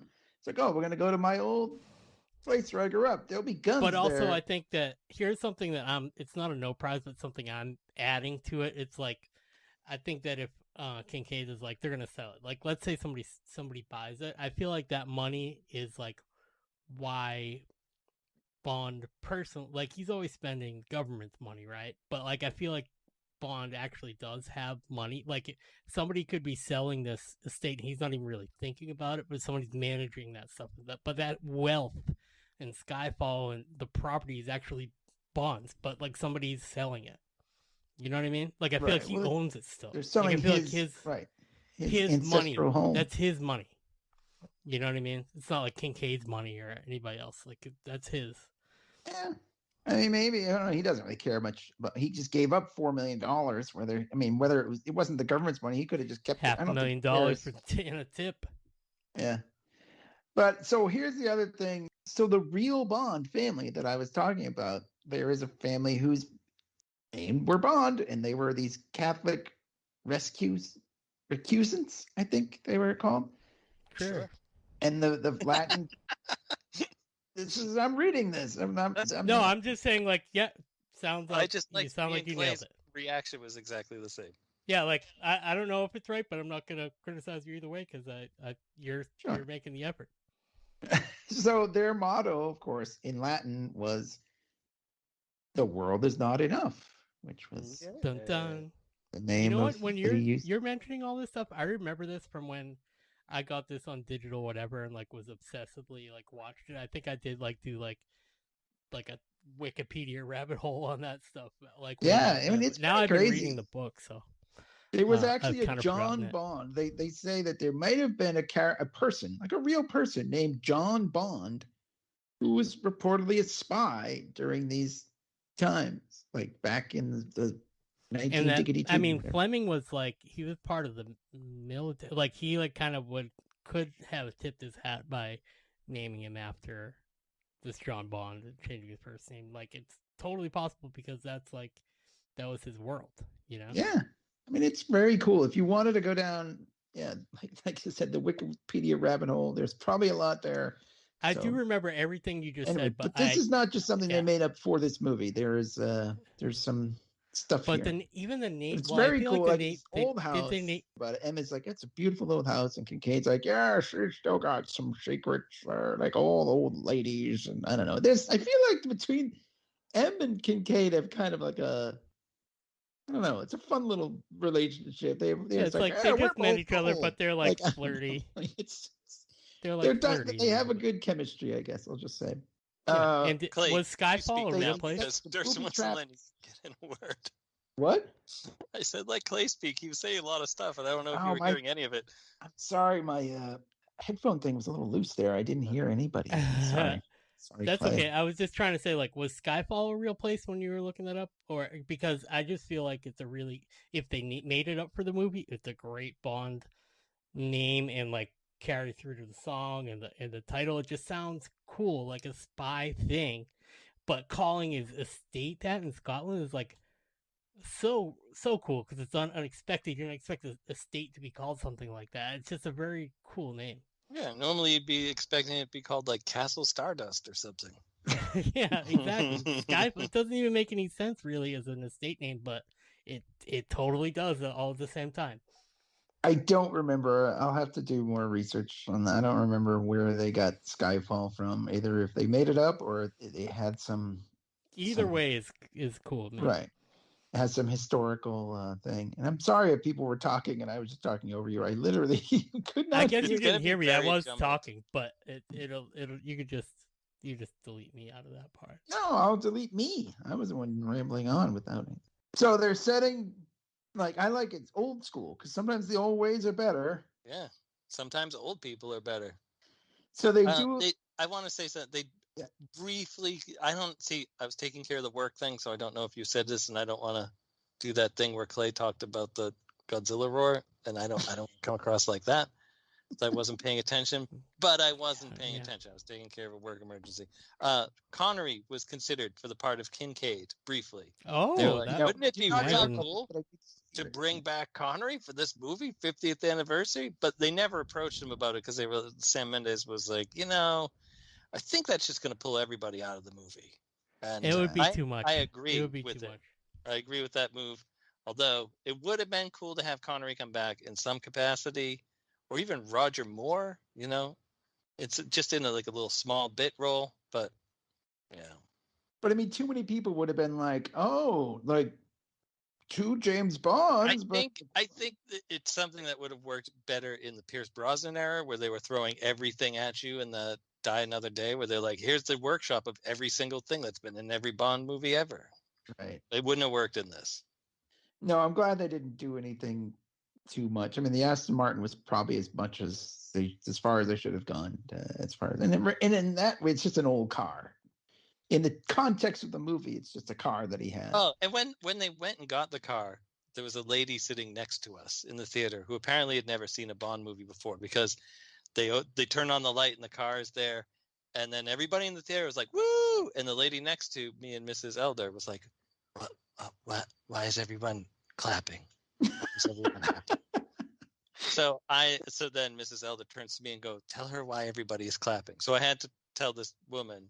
I was like, "It's the car from Goldfinger. It's really famous. It's got gadgets." So here's what you do: you watch Casino Royale, then you watch all the Pierce Brosnan movies. But you got to watch Goldfinger in there too, and Thunderball, because that's where it is. So and then watch Moonraker. Yeah, and then watch Moonraker 85 times. It doesn't have this car in it at all, but it's okay because you still. But he does go into space. So if you're impressed by this, wait till you see him in space. Yeah. Anyway, they do the video that I watched sort of compares this to Home Alone. Yeah, I remember there's been a lot of comparisons to Home Alone at this point. Yeah. I mean, it's not, I didn't think that at all when I watched it. I didn't think that either. Anytime people say stuff when I'm in a movie, I'm like, oh, I didn't even think of that until you watch this review or listen to this review. Yeah. But I mean, it's a little more I mean, there's like it's not like he's swinging paint cans around. Like yeah, they put, he's like, he's not like knives. dropping I mean, guys. nails, like stuff. Yeah, people die in this. Yeah, it's a comedy, but whatever. It doesn't matter. That's what people thought of. The one thing Bond did not anticipate was that they would be coming in on a helicopter. And this is not a silent helicopter. In fact, they're blasting music. Yeah, this is not a Q branch silent helicopter. It's the opposite. They're like, everybody's got to know about this. Yeah. So Javier Bardem and his henchmen show up at Skyfall. Oh, because we should have mentioned this. We should. Bond asks Q to leave breadcrumbs. Yeah. So that he can track them. But not enough like that they would know it was sort of like a trap, but enough to make it seem like, okay, like we're running away. I was wondering about that because it's to me it's kind of contradictory when he says we have to take a car that he can't track, and then to tell Q. I was thinking that. Did you think about that logically? I don't usually notice stuff like that, but that one I did notice. Like, or I wouldn't have even commented on it, but I was like, why are you leaving him breadcrumbs? Right outside Bond's secret garage. So right. I don't know why I just thought of that. It's really just an excuse to get the car in there. I mean, it serves no real purpose except so when the bad guys show up, Bond does drop the clay special guns behind. Talking about serve no purpose. It's badass car. He uses it. No, like it is a badass car. In the context of the story, it would have been the exact same movie whether they had that car or not. But they were out of weapons and there's fucking guns in the damn thing. Oh, I know. You're right. I mean, and that part was very cool. But as far as like, oh, we need a car they can't track, but we kind of want them to track us. Right. It doesn't make any sense. Why didn't you just take the car you're already in? Why don't you just take the one with the tracker? Well, this car doesn't have machine guns in the front. I need to go get a car with machine guns in the front. Yeah, this car goes to 11. Here's some knowledge for you. There's only one James Bond actor that never drove an Aston Martin in his films. Who is it? George Lazenby. Wrong. No. Yeah. Go to the back of the line. All right, Thurston, you get a shot now. I don't think Timothy Dalton never drove one, did he? Wrong. Both of you. Can I guess again? Can I guess again? Right. I mean, it's only a couple. Pierce Brosnan. But yes. What? Pierce Brosnan. No, wrong. He had an invisible car. No. I love it. It was Roger Moore. Roger Moore didn't drive an Aston Martin in any of his films. Sean Connery. Yes. It didn't count because you didn't phrase it in the form of a question. Your mother. R.I.P. Norm Macdonald, by the way. Yes. No, my God. Ape Tit. I'll take Ape Tit for 600. Letitch now. I'll take the rapists. That's Anyway, back to the all right. Whatever. They track the car, and yes, it's got guns in it. And he blows away their kneecaps, because that's about as high as you can get at the guns. But it's cool. You can't really aim them. You just have to point your car in the direction of whatever your car is facing. That's what you're shooting. And if they just happen to be standing in between the headlights, you're not going to get shot. Yeah, Bond. They do a lot of, Bond's he's got a couple guns, which, it's not just, they don't have a lot of guns, but he's got a few. And what we do see in this scene is a lot of I'm going to kill this bad guy and take his gun. Yeah, that's the way to do it. Works. Yeah. And meanwhile, but M takes she takes a shot kind of in the side. It's a little, but she's setting off the bombs. She's right in there fighting with them. 77 years old, Judi Dench was, by the way. 77. Man. 7 years young. Right. And Kincaid is there. He's kicking ass too. R.I.P. Albert Finney. Oh man, yeah, Albert Finney. He was great. Of Harry Potter fame. Daddy Warbucks. Yeah, Daddy Warbucks. Did you guys see Big Fish? Did you ever see that? Yes. Love that movie. Good one. It's good in that too. So looks like he was in a Bourne movie, which I don't remember. But you talk about these kinds of movies. James Bond, Bourne. JB. Bond tells him to go down into the little tunnel like I was talking about, where the Catholics used to sneak around and go to the chapel. I don't know. I know that, like, you know, Kincaid's not a secret agent or anything, but these guys are trying to kill him, and he takes a flashlight. It's like, well, okay, whatever. Yeah, he's like very much I've got a shotgun here, and that's not a knife. I've got my flashlight, my knife.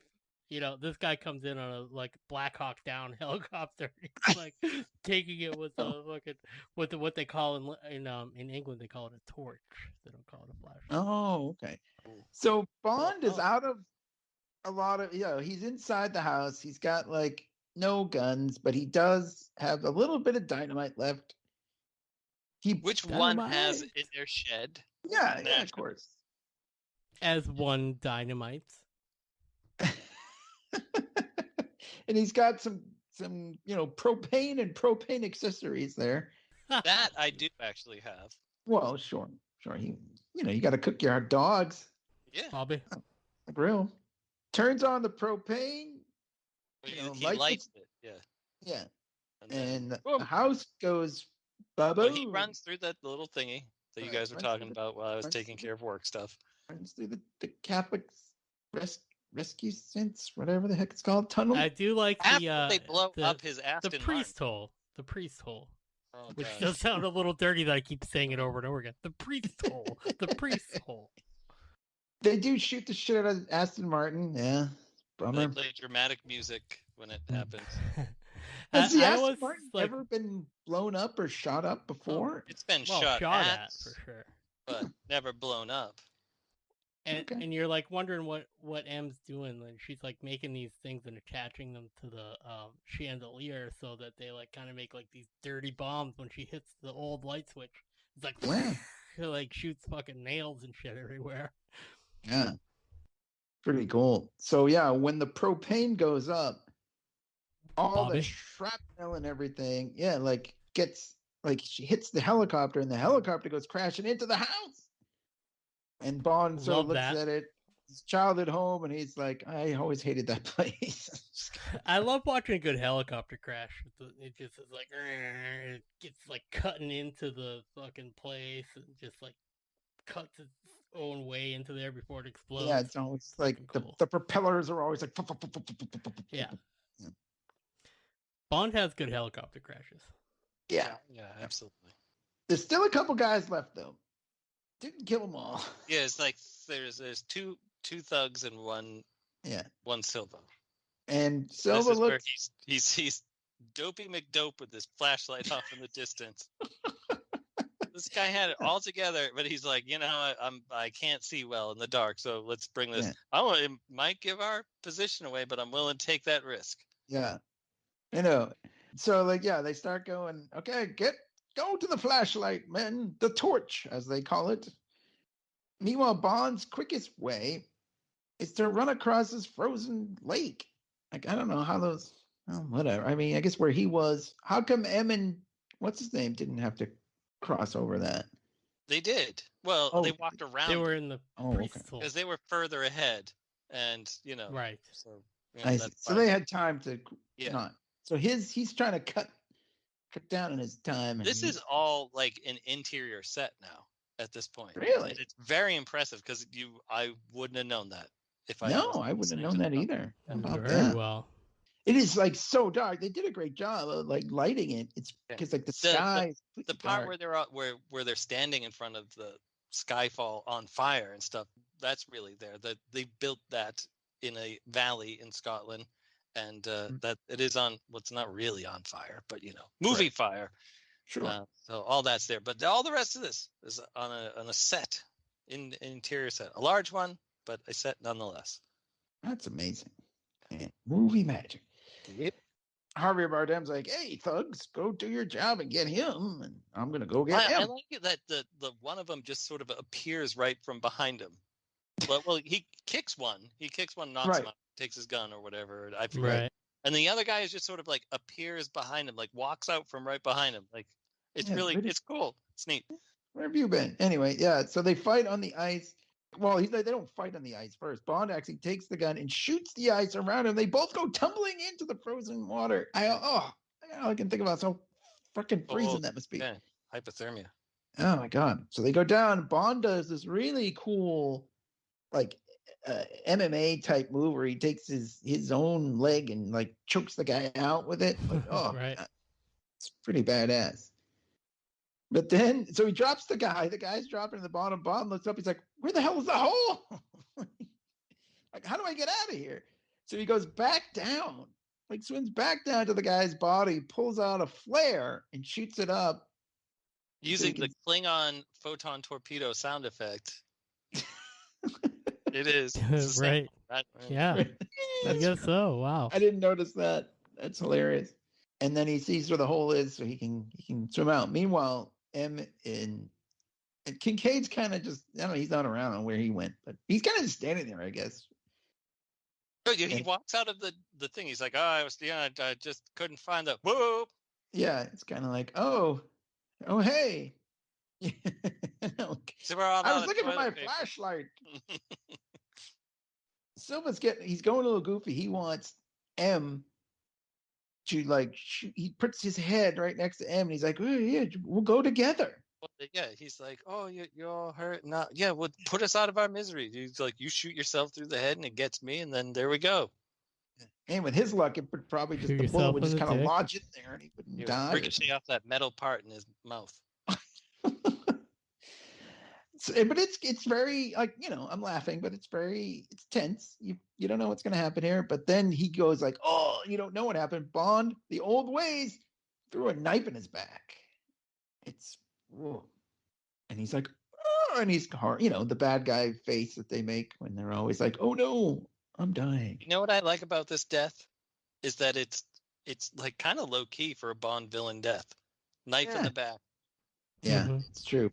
Well, look what happened. I mean, maybe he's not necessarily the main villain, but Le Chiffre gets kind of like punked out with his thing. It's just like, boom, he's dead. Just shot in the head and dead. Yeah, a lot of Craig villains. We don't even see Dominic Green die. We know, we hear he's dead. But a lot of Craig villains have kind of different deaths. But this is cool. I mean, Bond threw the knife, stabbed him. Gives him one last quip. Yeah. Last rat standing. Yep. Go back to the great rat story. Yeah.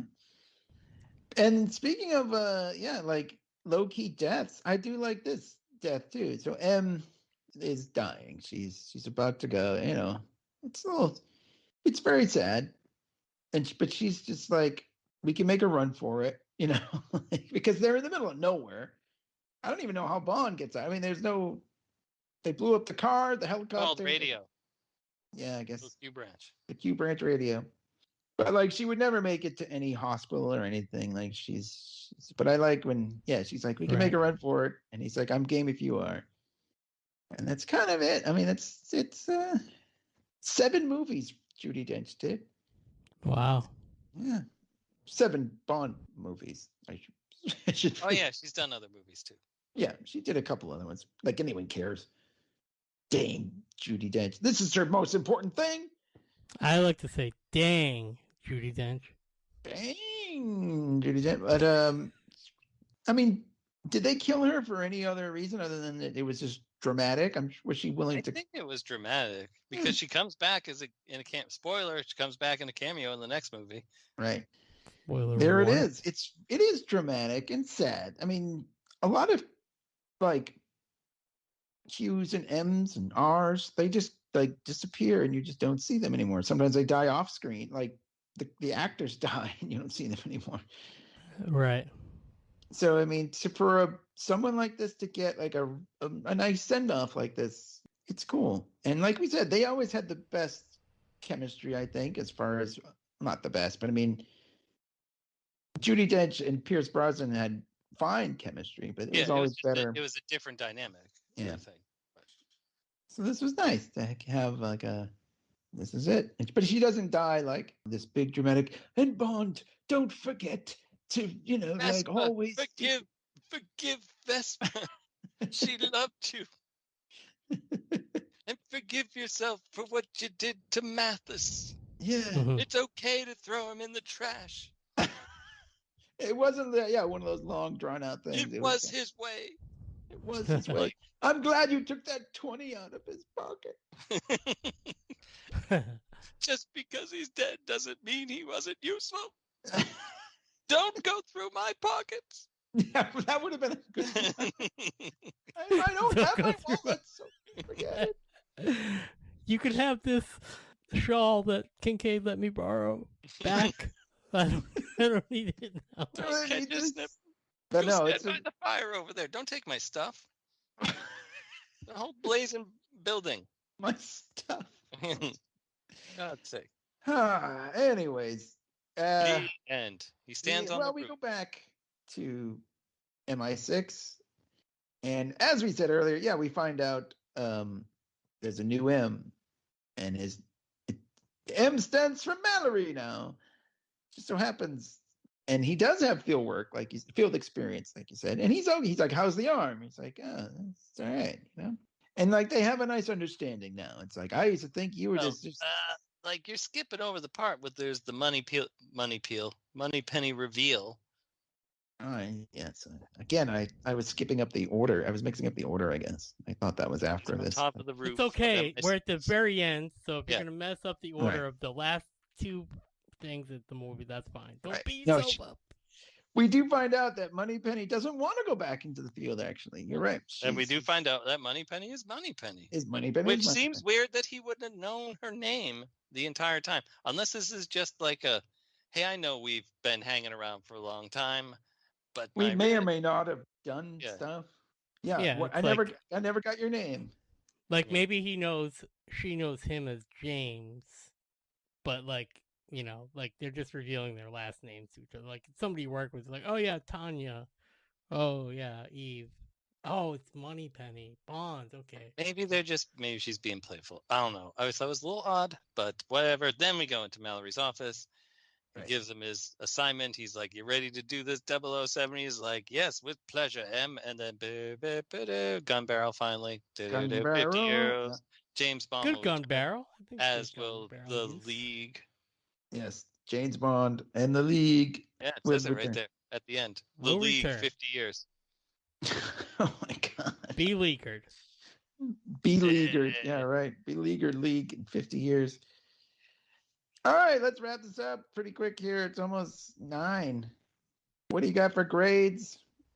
Clayford J. I'll start. I'm going to give this another resounding, piggybacking off of Casino Royale. I'll give this an A+.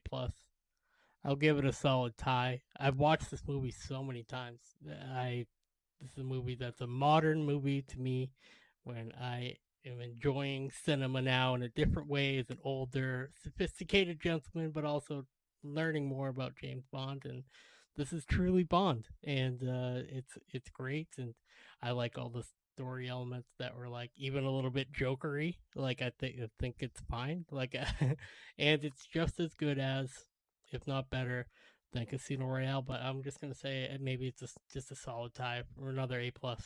It hits it out of the park for me. All right. Okay.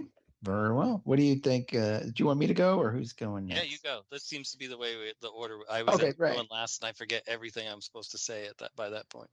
It's a solid Bond movie. I like all the history. I like the character stuff. I like finding out, his childhood and all that stuff. I like the Judi Dench stuff too. I think at the time when I first saw it, I was like, oh, there's a lot of Judi Dench in this movie, but I've grown to appreciate it. I think it's fun. Maybe because I'm older, and so like I appreciate all the older ways, cracks and stuff. Obviously, Javier Bardem is an amazing bad guy, but there are a few. We gave out a lot of no prizes. It's sort of like we were saying cinema sins and stuff. There are a lot of sort of weird little holes in this movie, and I can deal with a couple, but there's like a lot. So that has to knock it down a little bit. I can't give it an A+. It's probably more like a B+ in fact, for me. Obviously, way better than way better than Quantum of Solace, although maybe the grade doesn't say way better. But I mean, I just think I would love it And I do. A B+ is a great grade, but Yeah, nothing wrong with a B+. Yeah, it's just the way Great. we grade is different. But yeah, great. But B+ for Skyfall. Well, I am going to say I agree with all the above. I think this is the most James Bondy that Craig has had as a Bond. You know, it's like it's the closest interpretation to previous cinematic Bonds. Just his interpretation in this one. So I like that. I like the story. I also like the jokery parts. It doesn't bother me. I don't mind that sometimes it leans a little too heavily into Chris Nolan territory. I think it's a very rewatchable film. I'm going to give it an A. All right, very good. Ooh. You're right. It's very rewatchable, which is a mark of a good movie. And yeah, I don't. It doesn't bother me about at least Christopher Nolan-esque or Joker-esque or anything. That's all good by me. So yeah, solid movie. Yeah, and that's why it made a lot of money. It did. All right, next one more Craig before No Time to Die. You got one more Craig before we've got another Craig. Yeah. It just goes to show you that when we said that it was a rare occurrence for Casino Royale for us to have a consensus A+, doesn't always, somebody might. I'm not just talking about me, but I'm just saying like somebody might throw an A+. Doesn't mean the other guys are gonna league agree. You know what I mean? We did 2 weeks in a row, though, right? I know we did. All agreed. We both gave B- to Quantum of Solace. Yeah. So. That's true. But I mean, I'm talking about the high end, the high grades. Top notch. We don't normally. We don't give a lot of A+. Yeah. No, I think that was my only A+. I think except for King Kong versus Godzilla, which I probably gave an A+++. Ironic A+. Yeah. Yes. Well, thanks for listening, everybody. Hold on, we gotta clear up the whole hotel room from last week that we were talking about. No, that's right. Yeah, I had to leave early for that. I don't remember we were trying to remember our time in San Diego, so nothing to do with James Bond. But hopefully this one we stayed on track, except for my shaving story. It was still fun. Thanks for listening, everybody. We'll talk to you guys later. The League will return.